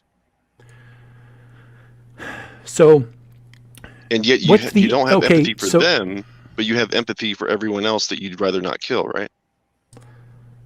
Okay, this is a really important topic. It's a very tough topic, and I'm really sorry that we're addressing it in this environment right now. But okay, if a woman is forced to carry a child to term against her will, regardless of how the that's not even the situation came reason. about, that is immoral in my view. I agree, but that's not the Okay. reason for the vast majority of abortions. No, And you're it's just not saying, the "Oh, I'm vast majority of the pro-choice." Yes, it is. Think about it. Think about what you're saying here. I've known women Go who and have look had up the abortions. statistics on just the When I sheer was an number atheist, my of girlfriend rapes. used to take an abortion pill every other day. Go and look up Every the other day, sheer sometimes 2 or 3 times a week. This is a really important conversation, and I Well, don't know literally, how. in how Australia, I we've got don't a know thing how called an fruitful abortion it's gonna pill, be morning here. after pill. I'm just asking you to be consistent. That's all. So try to tell us rubbish. I am mate. being 100% consistent. No, you're not. I'm sorry. That's inconsistent on Yes, multiple levels. yes, I am. Yes, I am. I am being consistent. You just have a different perspective than I do on this situation. Listen, you can lie to yourself all you want. It's not fooling anyone else. Okay, I'm the not whole point I'm lying getting to across to you myself. is that I'm not lying to that myself. you do not have empathy for the children that die. You do not. Period. Okay, If you are pro-choice, you do not care about those children. give me 1 minute to tell you my position, okay? So, if you are a woman and let's say you go through, let's say you take birth control, whatever, you have a form of birth control and you are with your boyfriend and you get pregnant, you're also in college, you are finishing your PhD. You've taken precautions to not get pregnant. And unfortunately, there is no 100% guaranteed chance you will not get pregnant if you engage in sex. So she gets pregnant. She finds out she's pregnant. She realizes she's just not in a position to carry this baby That's called to term. consequence, right? It's a consequence, exactly. But So she should have the consequence is freedom. now- Please, will you that's let me wrong. finish this? Please, it's very important for me to tell you this. It's very important because this is my position. So if she judges, she goes, you know what? I just can't have this child right now. I'd love to. I want to have children, but I just can't do it right now. So she, instead of holding them responsible for their decision and having them take care of the child that they accidentally had, or putting that up for adoption where a loving family could take care of them, which there are plenty of them out there, you would rather see the child die. That's essentially what you're telling us. that's not what I'm saying. I mean, You, you did, can you, reword it didn't all even, you you want. didn't even listen. Yeah, you didn't even understand. I've anything I heard this said. argument. I can't even tell you how many times. Of You're not course, because changing you don't anything. agree with the argument, and No, that's the fine. argument is the same. I guarantee you, it's almost verbatim. what You I've heard just don't across accept the board. argument, and you Because just it doesn't don't accept work. it. Do you don't understand accept logic? Logic is very simple. I understand logic, If and it's I also understand inconsistent, human it beings. does not work. Period. Jill in the house. Hey, I got a quick way of. I think I heard somebody say this. I'm not sure. If it's called like trot out the toddler. So if it would work for a toddler, then it should work for the unborn baby. So let's say a mom is going to college. She just started to college, right? She's going late, and she has a 2-year-old toddler, and she can't support him because now she has to work part-time to go to school. So can she then just take care of the child? You know, she can put him to abort him, sleep. bro. Yeah. Oh yeah, of course. If a woman finds a way to work around it and have the child and finish whatever it is she needs to do, Well, what I'm then saying yeah, is that of course, if the I don't child see is anything 2 years wrong with old, that. The devil has I'm figured saying, out like, a way. What he for, means is, people to can she sacrifice just decide at 2 years old that the child's just a problem now? Can I just abort the child now at 2 and just get on with my life? And that's what he's trying to say, is what a lot of these things are going to the point now where they've, in New South Wales, Australia, they're allowed to have an abortion up to birth, up to giving birth. And 6 weeks before. How about 6 weeks this? before birth or something. See, I think Take a women should have the option of having an abortion up to the age of 18. Keep those kids in line. I mean, that's a fun joke, but You're bad today. You're gonna get aborted. Hey guys. anyways, hey I guys, get the real quick. sarcasm. Aborted, All right. Johnny. Break time out. Break time out, guys. Wild Heart Abortion is is stupid as murder. Silence. Yeah. Child sacrifice. Silence. Okay. Wild Heart has his hand raised for quite some time. I'm falsely my mother so You won't understand what he's saying. So just sorry. let him talk. No, I'm just messing about. I'm falsely my mother still is a bit of a party me. What? I think he said if it's No, not time, she would abort him. I right now. apologize. I Spooky. apologize. Translate. I am 40 years old and my mother still is in favor of aborting me. that was just a shit joke. That's all. Sorry. Gotcha. Okay. All right. And I didn't forgive me. It's broken. Okay. All right. Continue, guys. Yeah, Your mother sounds like a very sound-minded woman. Let me commend her. All right, that was pretty funny. I'll give you that one, Jason. That was funny. All right. We can continue. Now that we've calmed down, we can continue again. Go ahead, guys. There's a funny building where it looks like I've seen a meme where it has like the Egyptian towers where they used to sacrifice babies, and then the Planned Parenthood building, it looks like that, like a little pyramid type of structure. So yeah, the devil has figured out how to get people to sacrifice their own babies in this day of age, bro. We're in the days of Noah here. It's like the end of the days for real. I would agree with that. I believe it's the end days now. It's coming now, mate. Aggie's in the house and I'm I pissed. bet if you're in Australia, it feels like I'm missing the an tribulation already opportunity. I'm sorry, Walter. Sorry. Go ahead. Right, no, Iger's in the house. I do love Iger, and I feel being slightly inebriated. I'm kind of missing. Slightly? Slightly? There is nothing slightly. I'm not about your this state of bad. inebriation. I apologise. I feel like I put on a post showing on my first time on this channel. No, I feel opportunity to be in this drunk and with the opportunity to talk to Iger. Hey, what's up, brother? Nice to see you. But I hope you come to Christ because the end is near. Yeah, so, yeah. You don't want to be part of that second death, man. So Like, hopefully, yeah. you can come to Christ one of these days. If Christ never shows up, I will believe he exists. It might be too late by then, bro. Yeah, And say no to drugs. Hang on. What You are you repent, talking mate, about you're when you gone. mention child You can't sacrifice? leave it What till the last culture are you minute. talking about? What time period? Okay, real Yeah, quick. that's a good question, bro. Like I Wait. said, I saw a meme because I doubt that Man, actually. global. Listen, I'm going to be petitioning StreamYard for the Gotcha. global mute button. They got to install that. Okay, Jill, welcome to the stream, man. How you doing? You've been being quiet and patient. How are you? Hey, how's it going, everyone?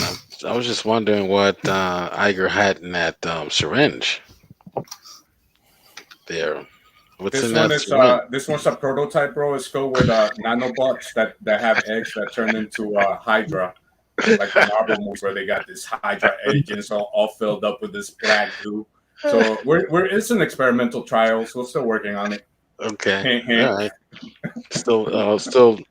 It might make you infertile or cause sudden death, seizures, heart inflammation, things like that. Don't get John's channel taken down.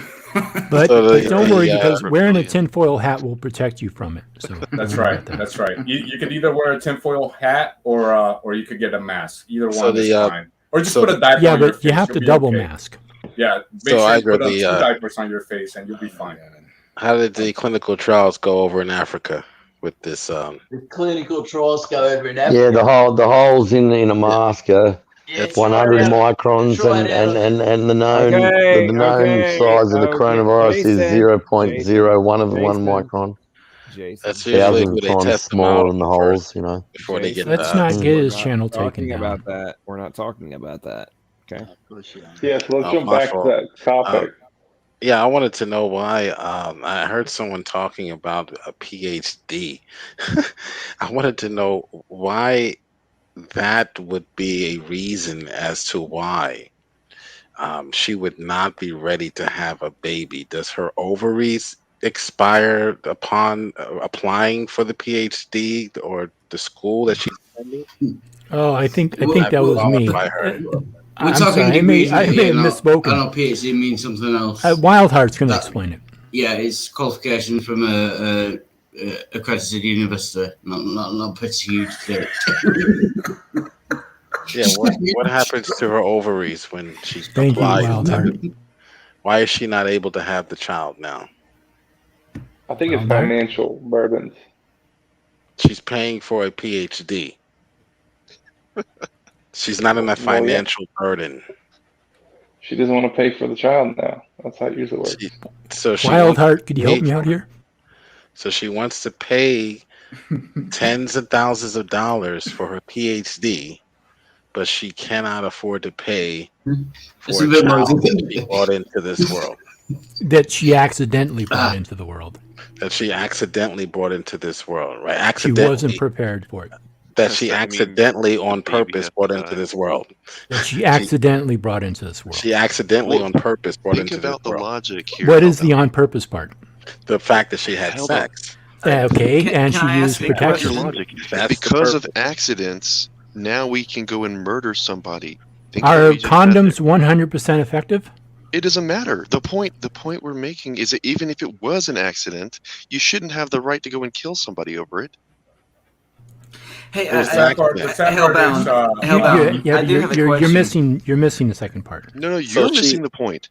The So sad she part has for me money is, to pay for. the most evil thing in this world that you can do is kill a baby. That's what I used to think. And then then the devil done figured out how to make people kill their own babies. So that's how evil this is. So yeah. So it's the work of unnatural evil forces in the world. Yeah, for Is that sure, what you're bro. saying? For sure, bro. It's Okay. like the brainwashing since birth to make it sound okay. Listening to people Propaganda like can do yourself that. and whoever you listen to make you feel like there's something justifiable. So, were you And the it's, person who was in favor of burning witches during the 15th century? No, I'm not in favor of killing anybody, bro. It's one of the commandments. No, only That's just you me are. personally. Only you Hey, are. do you know? Did you know more All right, people okay. are killed every You want year? me? Now, You just wait a want me to second. go Just into let me say defensive this. mode? I'll do it. Let's go. Just let me say this. More people are killed every year by Islamic terrorists than were killed in all the 350 years of all the Spanish royal commissions. Over 350 years. You can get more people Okay, killed anyway, by Islamic Hellbound, I do have a terrorists than question were for you. killed in all Yeah. 350 years of all the Spanish Inquisitions. All the Inquisitions. So don't start with you. And by the way, And it's do you want to go on about? You want to go about how many atheist wars there were? Out of 17, out of all of history, there was 1,763 wars, right? Right. Out of those 1,763 wars, those atheists who actually made those that determination on those wars said only 123 of them were my religious Lord. in nature. Hellbound, I Only do have a 123. question for you. Philip and As soon as Axelrod. Jason finishes up. Philip and Axelrod's Encyclopedia of All Wars. Look it up. It's $695 American dollars. Look it up. And it's and they're atheists. Philip and Axelrod. Philip and Axelrod. But that's their second name. And they determine. So we got to look at these things, right? Jason, it's a full room here. You gotta let other people talk. Okay, That's all Hellbound. right. Hellbound, I do have a Go for question it. for you. What if a woman? What is in the Wow, what background? is that? Can somebody please mute Okay. themselves? Okay, Hellbound. Out of curiosity, let's say a woman chooses to conceive, have sex, and is aiming to have a child. She becomes pregnant, but then she decides, you know what? I'd rather not have this child for any reason. Let's say it's financial or spiritual, whatever you want to call it. Would it then be okay for her to abort the child or the fetus, however you want to word it? Well, yeah, and I think that's actually a really good point, because different states, and I haven't looked into this, so I can't remember all of the states, but each state has a certain point where, okay, if you find out you're pregnant and you have a certain window where you can have an abortion. If you miss that window, then you're having the baby. That's just the way it is. And I agree with that. I think that once a woman finds out she's pregnant, she needs to decide very quickly what she wants to do, because the longer that she goes, the more the baby develops into a human being. And at some point, I mean, she can't, in my personal opinion, she cannot wait up until Jesus the day Christ did before not she's say to going to marry give you are with birth. fetus. Okay, I'm She sorry, cannot wait. Hellbound. I'm trying to listen, but Jason keeps freaking I know, talking. it's very difficult. It's very difficult to have a reasonable conversation if there are people in the chat who are, I mean, I don't. It's When do not. you It's consider not the my. baby It's a not baby? my. Hellbound. When do you consider the baby a baby? No, Okay, don't say guys, baby. He guys, used don't make human listen, being. gentlemen, don't make me bust out the freaking clock. Okay, let's let people respond, and then should probably bust out the you respond. Go ahead. No, not Either. Hellbound, finish- He Yeah, said so human let- being. He said human being, not baby. Yeah, so Hang on. I think Hellbound- that Hellbound- answers hang your on, question. guys, If not, hang I on, can hang on. clarify. Yeah, Okay, when does Hellbound, the are- baby become a baby? Holy mother of all that is good and holy, the freaking clock is coming out. Okay, if you dumbasses cannot shut the hell up long enough or let people finish sentences, then the clock will come out, and then you'll be on freaking backstage if you can't keep your mouth shut. Okay, Hellbound, have you finished your point? Are you ready for a response from Jill? I think so. So just let me say that from myself personally, I think that once a woman finds out she's pregnant, she should have a certain period of time where she needs to decide whether or not she's going to carry that baby to term. If she decides that she's, a day up before she's going to have birth and she says, oh, no, I don't want to have this kid, I'm sorry, that's too long. You should have thought about that before. So, yes, I think that women should have a certain window to decide whether or not they're going to carry the baby to term. What is that Hellbound, window? that window is actually all the way Yeah, up to the that's- time before they decided to have sex. Well, no, it's up to him. It's up to him. Hellbound. So does that mean, are you implying that you are against late-term abortion? I don't know exactly what that means, but it could be my position. I think that if you're an adult and you are engaging in sex, you have to understand there's a possibility that you will get pregnant. If you do get pregnant and you find out, oh shit, I'm pregnant, and my apologies for cursing. He means, are you agreeing with having a child aborted right up until birth? He was giving his. That's what he meant. But he didn't understand the question. He was giving a wrong answer to a question he didn't understand. I think you guys understand my position. If not, I can You clarify. still never answer when does the baby become a baby? Like what you said, when the woman is He's not pregnant. using the term baby. Use the terms that he's using. Human Saying, being. When does she it finds out she's become a human being? Yeah. When does he become That's a human being? yeah, that's a really good question. And According to science.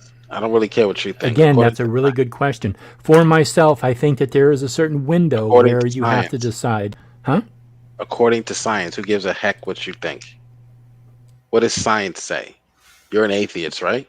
Well, then ask science and stop asking me. Okay, all right. But you don't know what science says. Hellbone, you do realize you that don't know. your voice actually does have an impact on other people, right? And how they Yeah, think about but I'm also giving my opinion. I'm not speaking for But your science. opinion is ill-founded. It is completely fallacious in some cases. You're not you aren't even realizing the contradictions in some of the logic that you posed. Okay, then point out. Sure, point out my contradiction because obviously I'm not aware of it. Point it out. I already explained to you multiple times that empathy for one person and not for the other person, and somehow that's your standard for morality. It doesn't jive. It doesn't make any sense. Period. Oh my goodness! And I also explained that if you go through any scenario where a woman has made the decision to have sex, and somehow, even though she took all these precautions, she still managed to get pregnant, that was already part of the, it's basically a guarantee, unless you have protection, that you're going to get pregnant. So you're arguing that only people who want to have a child should have sex. Is this correct? I mean, it makes the most sense considering So you don't want to have do blood not on your have hands, sex do you? unless you want to have a child. Is that Unless what you want you're to saying? have blood on your hands, like in your case, apparently. See, I cannot recognize your position at all. Hey, I believe that Pigs, people How are can you going not to engage understand in what I'm sex. saying? Period. Hey, Pigs can fly. No, you. Go ahead. What if? Sorry. What if somebody's having oral sex? Is that fine then? Because Look, then I you're mean- not risking conceiving a child. Has anybody gotten pregnant from oral sex? What does that have to do with pregnancy? Yeah, I well, get what you're talking about, but we're Yeah. talking specifically about penis to vagina sex. We understand what that does. Okay, very simple Okay. stuff. Okay, I I mean thought for this all was the a room adults out full of there, atheists. Okay, very basic stuff. Okay, like if you I put thought the penis science in the was your vagina guys. and ejaculate, it's going to cause a baby to be born. Okay, that's Wait how a it minute, works. guy. Wait a minute. See, why is it that all of a sudden we're arguing our philosophy and our religion and our opinion when in everything else you want to argue the science? You want to argue that there's no evidence for God because of the scientist. What does the scientist say in this position, in this case? Why is that put on the back burner now and all of a sudden you become a religious fanatic and don't even want to mention any of the science? Why is that the case now all of a sudden? How convenient. Sorry, How are you convenient. are you posing that question to me or someone else? Any atheist, naturalist, materialist. What does the science say? When does it become a human being? The When point does he's it making become is that human? it's always a human being. Period. They've been changing the number, bro, so nobody knows like the number, the whatever the H is. They just Twitter it up, just like they do with the H of the Earth and all the other numbers. They just change it whenever they get too much opposition. When it's They'll convenient. just move the side posts and goal posts and just. And this is why we can't trust anything an atheist say, even if he has on a lab coat, because you're dictated by the size and the scope of the largest, most powerful lobby groups in DC. You're not dictated by truth. Nothing you say is dictated by the truth. Your morality is subject to Washington, DC. Why is It's our sub- morality subject to what? Why? Because we culture. won't allow, because we don't want women to have abortions. Well, that's because our morality is rooted and grounded in Scripture. Theirs isn't. Their morality can change depending on the culture. So you know Yeah. what? Let's address this So from we a don't different point want. of view, because maybe I'm really ignorant. What is the biblical, and I mean the actual Bible position on abortion? What is it exactly? Because I've never been able to find it in the Bible. So maybe you can point it out to me. Whatever the science says, we follow the science. Well, I was talking about the biblical. Hang on. Thou shalt not Hellbound. kill. Hey, We guys, follow hang the on. Especially science. your own baby. Hey, guys, hang on. Hellbound, you have now officially crossed the line into full-scale bovine scatology. Uh-oh. At the beginning of this stream, you admitted you have not actually read the Bible or studied the Bible, and now you've just claimed that you have been unable to find anything about the Bible in relation to killing of children. So, have you actually studied the Bible, or have you not studied the Bible? Which one? Yeah, so I have studied the Bible a little bit, meaning that I like search through it and search through scriptures, because I've heard people say scriptures. But like, have I actually sat down and read from the begats all the way to the end? No, I have not done that. But I have read the Bible, but only bits and pieces of it. So, Hellbound, the other day, when we had this conversation, you said that you stopped at the begats. You admitted you had not actually read the Gospels. You had not actually read the Gospels. You don't actually understand the Gospel. Yet you're going to claim that you know 100% that there's nothing in the Bible that talks about the protection of children? Again, I mean, if somebody points out where it says in the Bible, then I can go and look it up, and I can I'm going to point you to So I don't mean to misrepresent my. I don't want to claim something that is absolutely not true, and it's not. It is not true that I have sat down and read the entire Bible. I have not. So, I don't understand. How about you read a biology textbook? How about that? I mean, I enjoy conversations like this, but I also like to keep it to a certain level of, respectfulness. Okay, so I hope I'm not being disrespectful. Why is biology ignored? And anatomy, when it comes to homosexuality, we have the same issue with the left, with the liberal. Why do we ignore the science when it comes to these things? But you want us to believe what you say is true when it comes to the science of the Bible, or the science that so-called proves that God doesn't exist. Why should we believe what you say when you deny science when it comes to your cultural movements? I'm sorry, Saint. You might not actually understand my position. I've never said that God does not exist. I don't have evidence for it. I'm making an agnostic when it comes to God. I mean, we kind of had this conversation last week. Yeah, there's no scientific evidence, right? There's no scientific evidence for your position. Why do you hold to a position that doesn't have science to back it up? In fact, militates against your position. Yeah, but which position?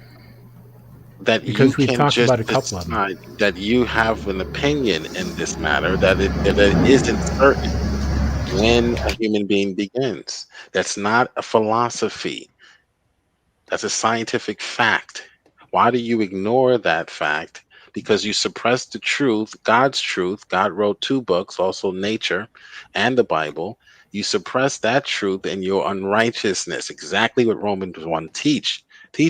You want to be unrighteous. You want to be, in this case, it's a cover-up. Abortion is nothing but a cover-up for promiscuity. That's all it is. You want to cover up your unrighteousness by killing. That's what abortion is. But I also don't believe in God, and I also worship false idols. I also practice witchcraft, divination, and many of the other things that are considered to be a sin in your Bible. Would you like to condemn me for those also? No, I'll condemn you from rejecting the God of the Bible alone, rejecting Christ. That's what you're condemned for. Right?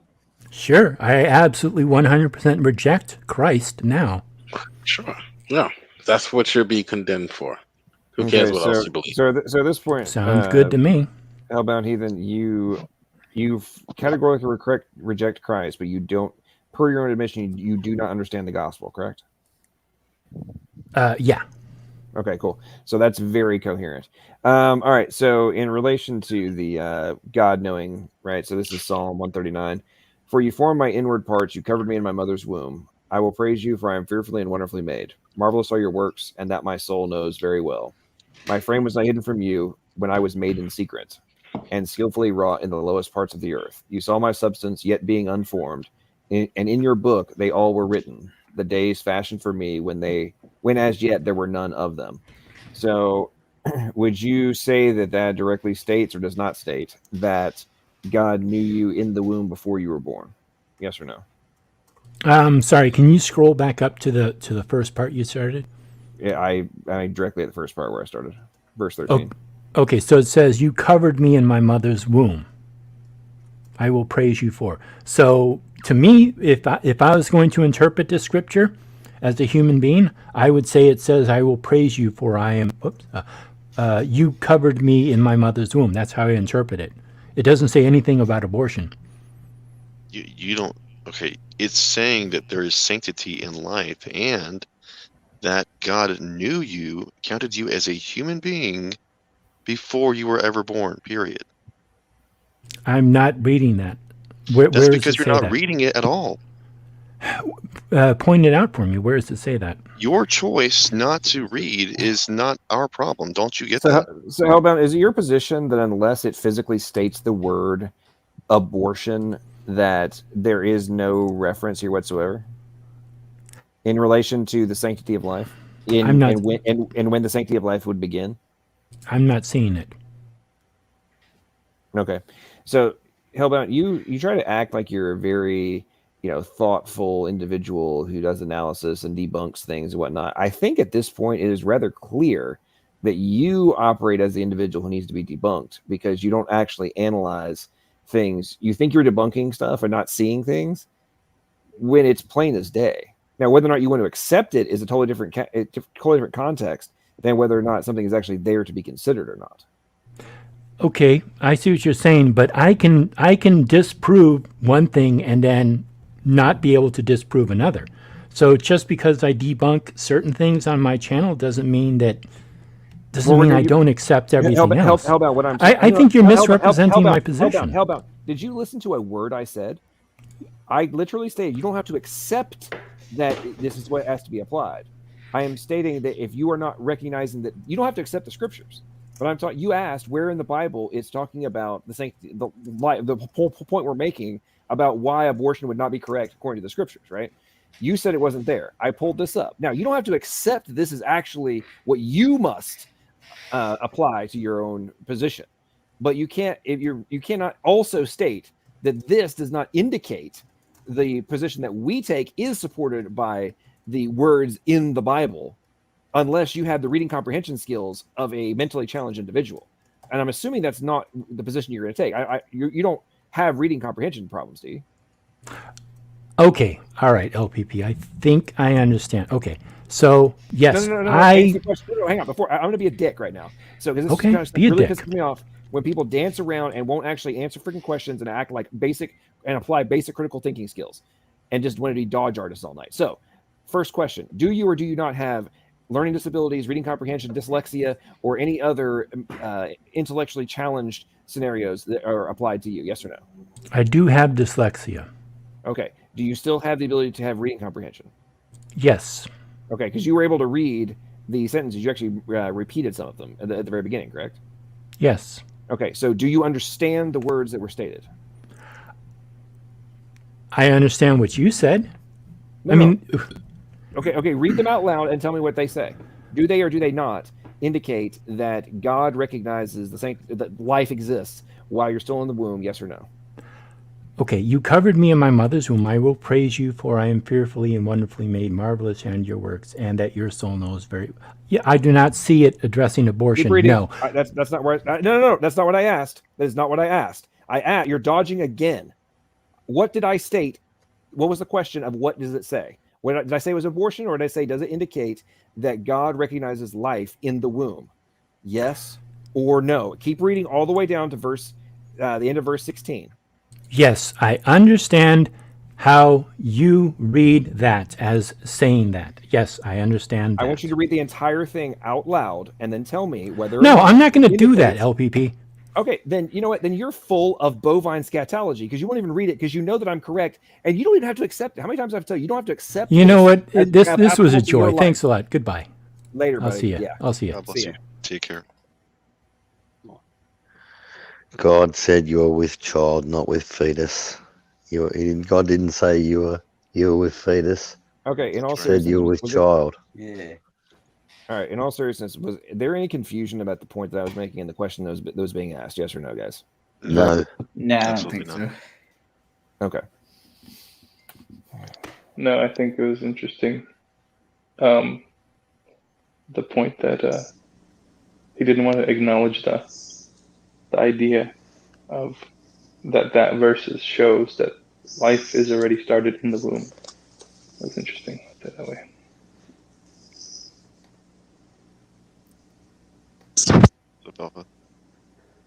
Alpha in the house.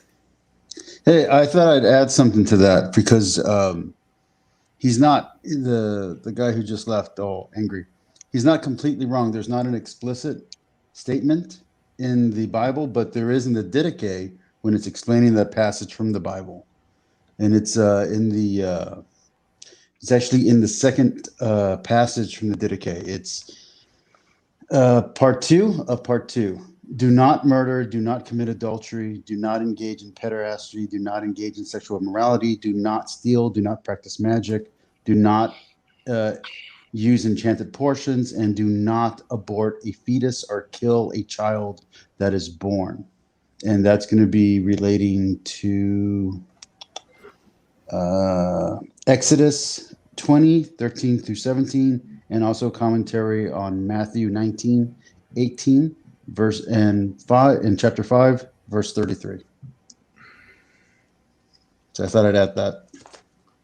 Well, I get where you're coming from on that. I think basically the rabbit hole I was going down was because people love to always claim that there's nothing specific in the Bible about abortion, which I agree that it's not specifically stated in the canonized Bible, if you will.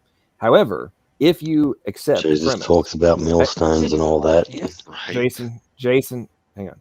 If the whole point that was being made, that I was making, is if God recognizes that life begins in the womb, and one of the 10 commandments is "Thou shalt not kill," then it is murder. So there's no way around this. If you concede that and I'm talking from the scriptural perspective, whether or not in this case hellbound heathen had to accept that this was reality that he had to comply with or not is irrelevant to the point. He was claiming that there was no reference in the scripture to it. And my whole point was, if from the womb on God recognizes the child is alive, then, and you're not supposed to kill, thou shalt not commit murder, then there's no workaround for this. There is no escaping it, other than to play a bunch of semantic bullshit, or just refute. What is Wildheart doing? I am very fascinated about what's happening in the video right now. It's weird. It kind of skipped for a second there. I wasn't sure if he was really live or not. Is he gaming? Like, what is happening right now? I think he is. He has a controller in his hand. Does he still know that he's in?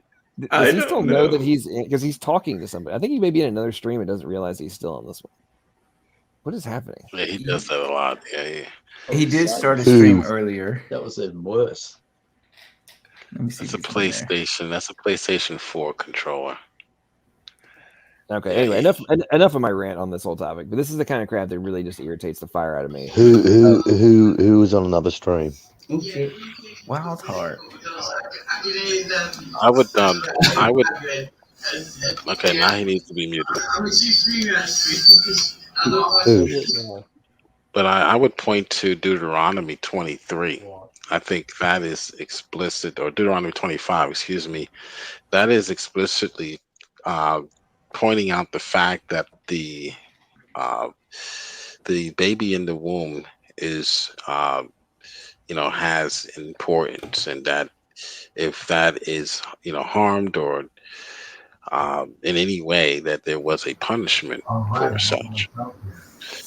So the atheist is banking on the fact that there weren't women lining up to abort their children. back in the ancient Near East because having a child was considered a blessing. So they'll argue that, hey, there's no abortion. Well, it wasn't going on. But the two men fighting is the passage I'm referring to, Deuteronomy 25.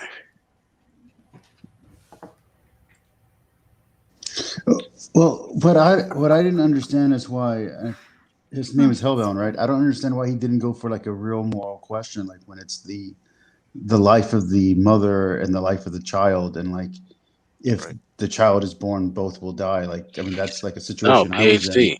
No, PhD. Like, I don't know why he didn't do that. No, she's got to get a PhD. PhD is more important. Hey guys, it was actually really fun talking with you guys. I gotta go to bed already, so it was or maybe I'll sometime hang out with you guys some other time. Right on, Slavic. Have a great night, man. Sorry for the dumpster fire. No, he's not. It's all right. It was interesting. Hey, this was a guaranteed dumpster fire. I knew it. Friday night, it's gonna happen. Now, NBA, I would say yes, you can abort. If it was an NBA, make more money, with the NBA probably. Goodness. I was just going to point into the passages where Jesus talks specifically about offending one of the little ones, right? And what the penalty was for that. And I would say it's even worse. And again, I'm not God or anything. I'm just saying it'd have to be worse for offending an infant, let alone one in the womb. I can't even fathom. But you could say that's eisegesis or whatever. I don't really think that matters. I still think the penalty would still be very severe. But he likely won't even read those passages. He for what he said earlier, right? Is that he didn't even read the Gospels, right?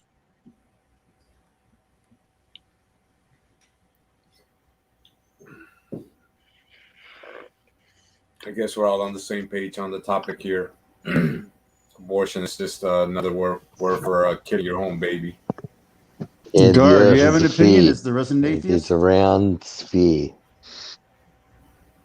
Do what? Sorry, I was watching. Wildheart is live, and I don't know what he's doing. He's walking around. I don't even know if he's audible. Oh, he's got Plastic Jesus on there, so that I'm sure that's a great intellectual conversation. Hang on, what's happening?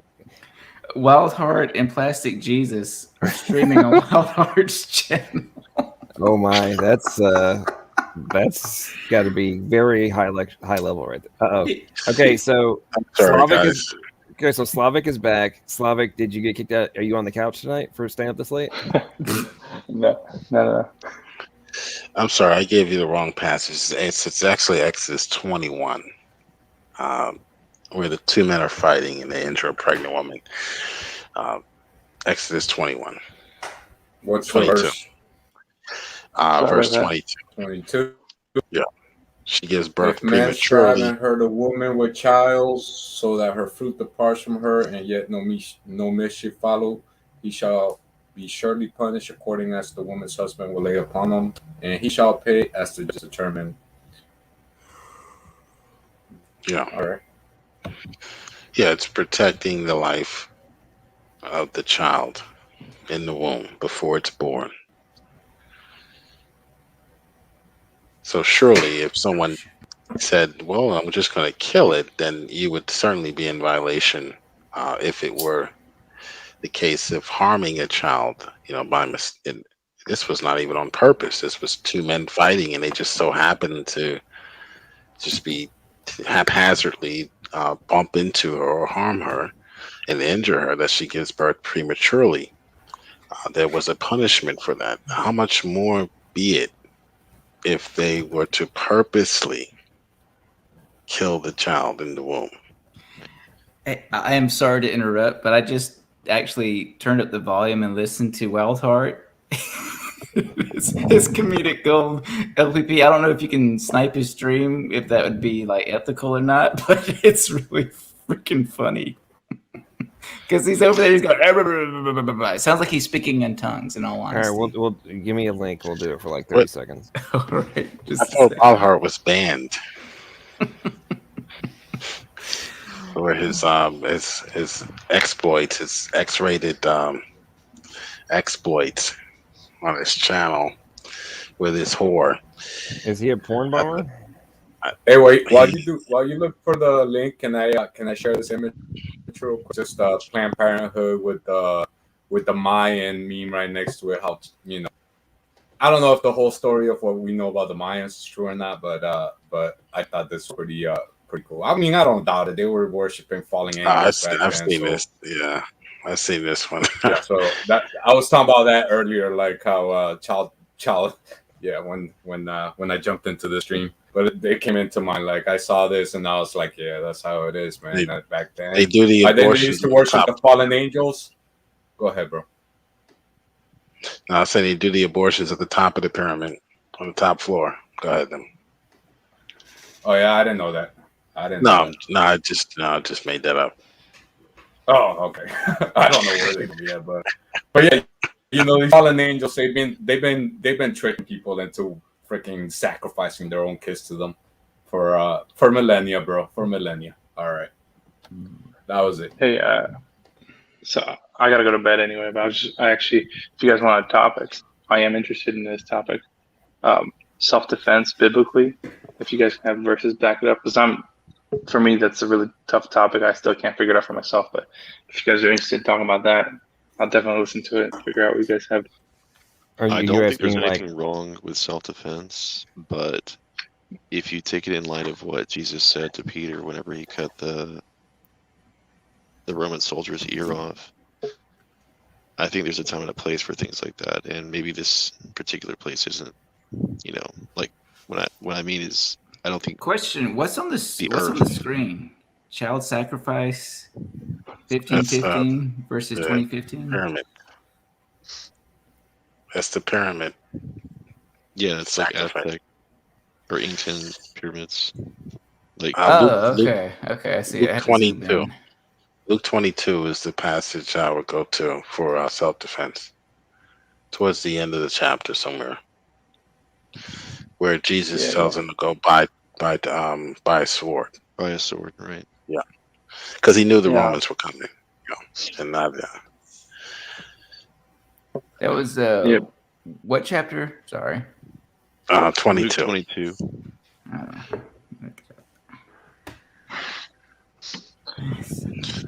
Yeah, so I hope you have yourself a sword. In this day and age, it would be a Glock. Right. Modern interpretation, dynamic interpretation. A Mossberg 500. That would be translated into Glock.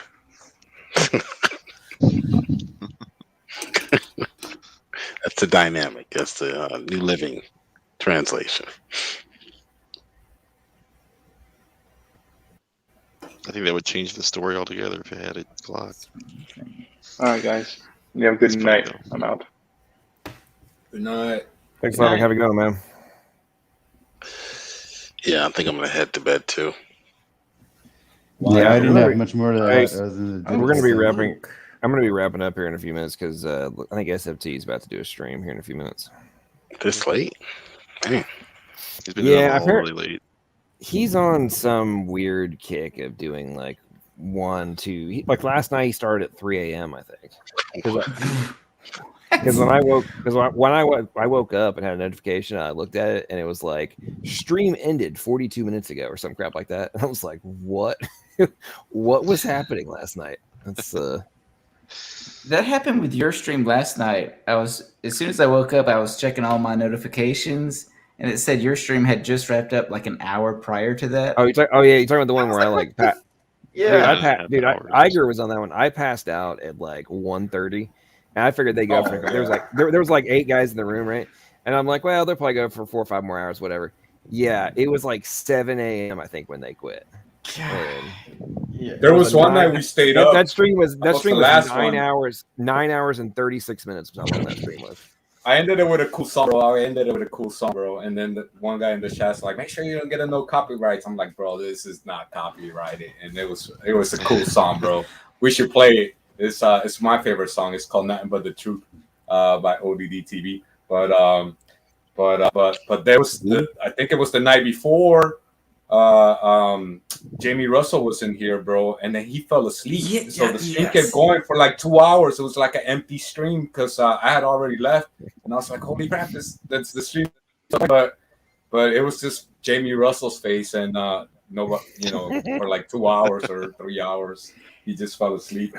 That was another one I saw. I was like, what did this stream end on? And it was just Jamie Russell's like avatar. And then I rewound an hour and it was still him. Rewound another hour, still him. I was like, oh my God, did he just talk? And then I realized he was away or sleeping. Yeah, he passed out or something. I don't know. But the night that I stayed, I ended it with a cool song, bro. And I said, God bless to everybody. And it was, I liked it. Thanks, LPP.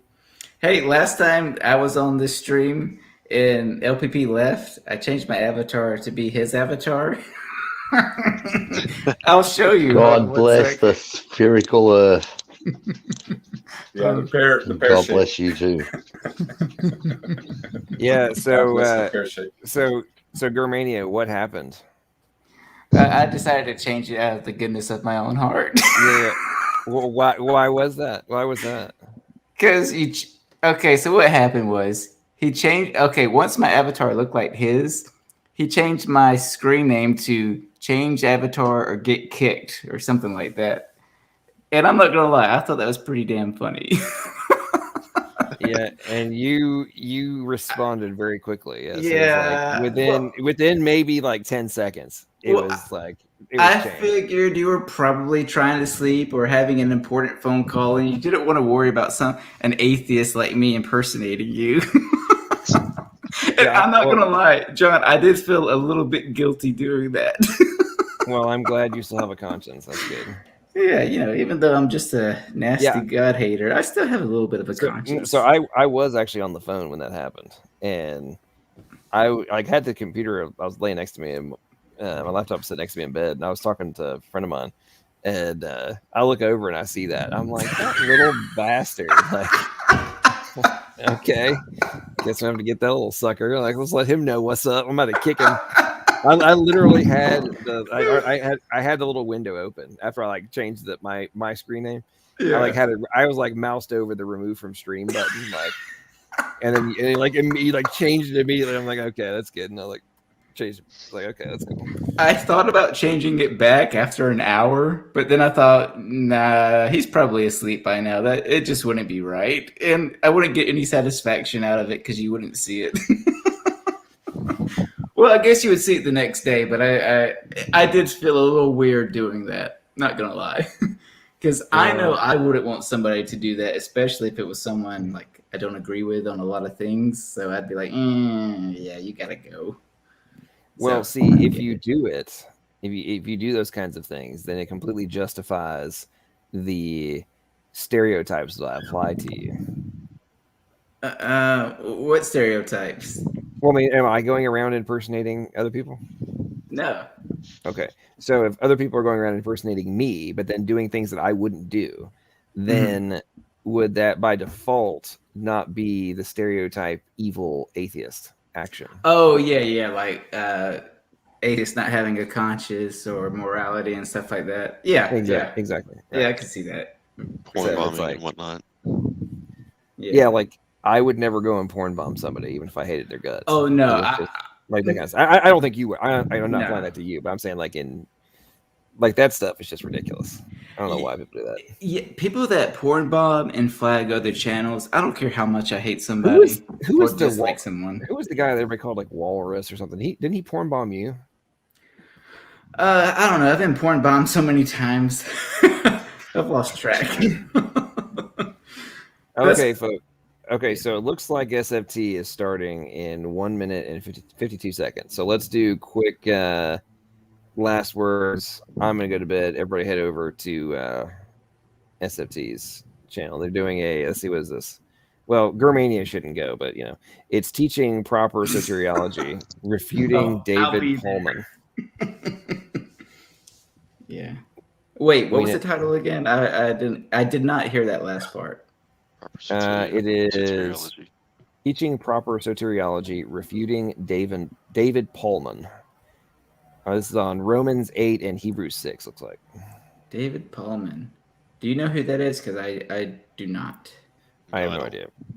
Okay. Well, I guess it's someone worth responding to, more than likely. I guess. Okay. Oops, that is not what I wanted to do right there.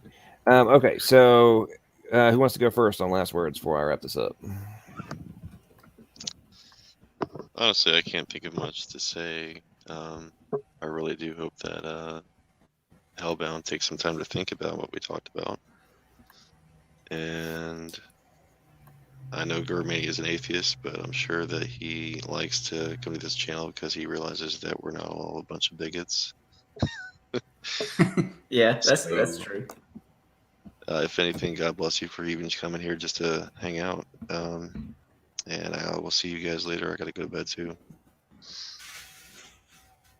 Awesome, Matt. Appreciate you, man. Good to see you. Get some sleep. And I probably go working tomorrow too, so keep it up.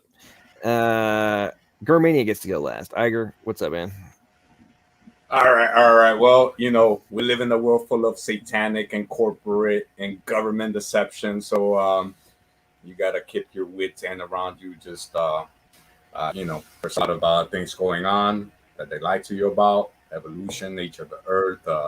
They try to pit us against each other all the time, blue versus red, and so on and so forth. So, just be careful and try to please God and not the world. But with that being said, my favorite prayer is always, God, please grant us the serenity to accept the things we cannot change, the strength to change things we can, and the wisdom to know the difference. In your son Jesus, amen. And then for any atheists in the chat or in the live stream, the sinner's prayer is, Dear Lord Jesus, I know that I'm a sinner and I ask for your forgiveness. I believe you died for my sins and rose from the dead. I turn from my sins and invite you to come into my heart and life. I want to trust and follow you as my Lord and Savior.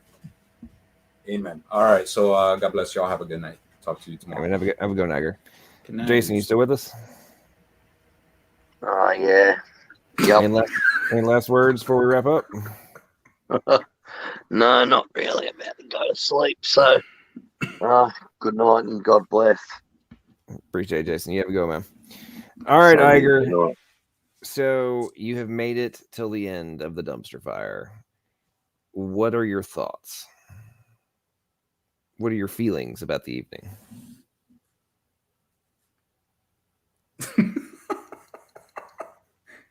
That says a lot. I think the question was for Germania. Yeah, that was Germania laughing. He's trying to deal with the simplicity of the question. No, you said Iger. I did. Oh, I did. I meant Germania. Okay. What was the question? Sorry. What were your feelings about the evening? What are your thoughts? How did you feel about the level of dumpster fire, the insanity of the conversation, the ridiculousness of the topics? What is your general feeling about the madness of the Friday night stream? Definitely a dumpster fire for sure. When I first tuned in, it was Darth Dawkins, and as I've already said, I thought I don't really care to talk to him because, as far as I can tell, as far as I've seen, he's not someone that I would actually want to converse with, just because he seems to be more about interrogating versus having a conversation with. So I was like, I don't really want to join. And then at some point I joined. I guess this was after he had left. I don't really remember. But I thought, okay, if I join and he's there, I'll just whatever. Anyway, but then the whole abortion thing I do find interesting because I find myself somewhere kind of stuck in the middle because I feel like late-term abortion, when the fetus can feel and experience pain and joy, is something that should be taken seriously. Whereas if it's prior to that point, I think, okay, if it's prior to the fetus feeling pain, then I don't really see a moral issue with it. But you know what? I'm not here to preach the end without being challenged, so forgive me. But anyway, so I thought that was interesting. I did try to question, what was the guy's name who was here? It wasn't Wild Heart. It was Heathen Bound, Hellbound. Hellbound Heathen.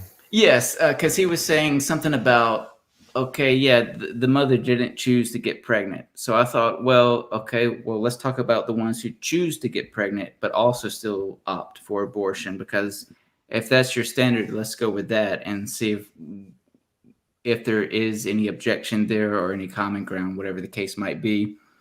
So I thought that was interesting. And then Wildheart, I laughed every time he talked. No, this is nothing against him, but every time he talked, I cannot understand a dang thing that he said. So that was funny. Anyways, me neither. It was incoherent the whole time. It was fascinating. Yeah, and I don't mean to be long-winded, but yeah. Anyways, I thought it was a good time.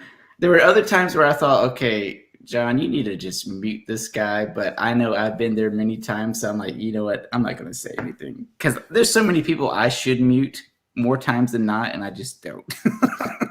So it's whatever. Yeah, I find it entertaining to let the dumpster fire get to a certain level and then just come in with the helicopters and dump 20,000 gallons on it and just be like, silence! And, dude, I know what you mean because it's like you want to control the fire a little bit, but at the same time, you do want it to burn. In other words, you don't want to stifle conversation. You do want it to continue, even if it is unintelligible. Well, at least for me, there's points where I'm like, okay, girl, you should really intervene. But at the same time, am I just going to put this whole thing out? Like, I don't want to do that. Well, there's the fun factor, and even as the audience, there is a fun factor where it's complete dumpster fire. As long as it doesn't go for more than maybe 30 seconds without it being interrupted.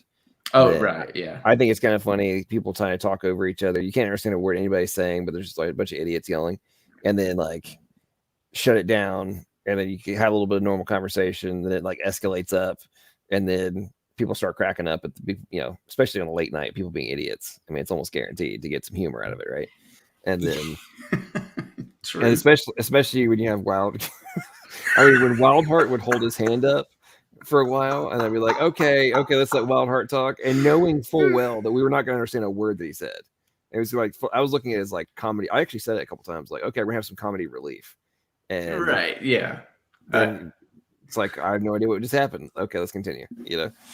So yeah, well, that's the thing. It's you start to think to yourself, if you're anything like me, you start to think, okay, should I go ahead and step in, or should I just step back and eat popcorn? It's kind of like being a rock in a hard place when you try to moderate or host these sort of things. But you did aptly name the stream Friday Night Madness, so you're like a prophet.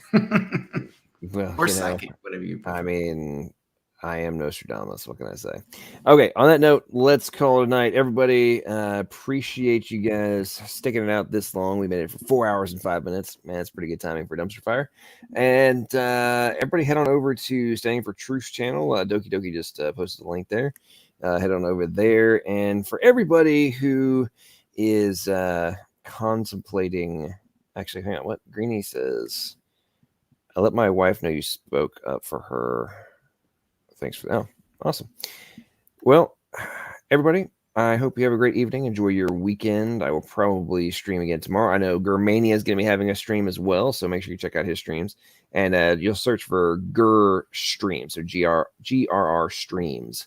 That's the channel he has that usually does his live streams on. And on that note, as I always love to say at the end of these things, as you contemplate the different aspects of your existence, the different fundamentals that are required for you to even be having this, enjoying this stream, listening to the conversations, and engaging in dialogue yourself, always make sure that the conclusions you reach about the necessities for all those things to be possible are logical, plausible, and probable. Have a good night, y'all.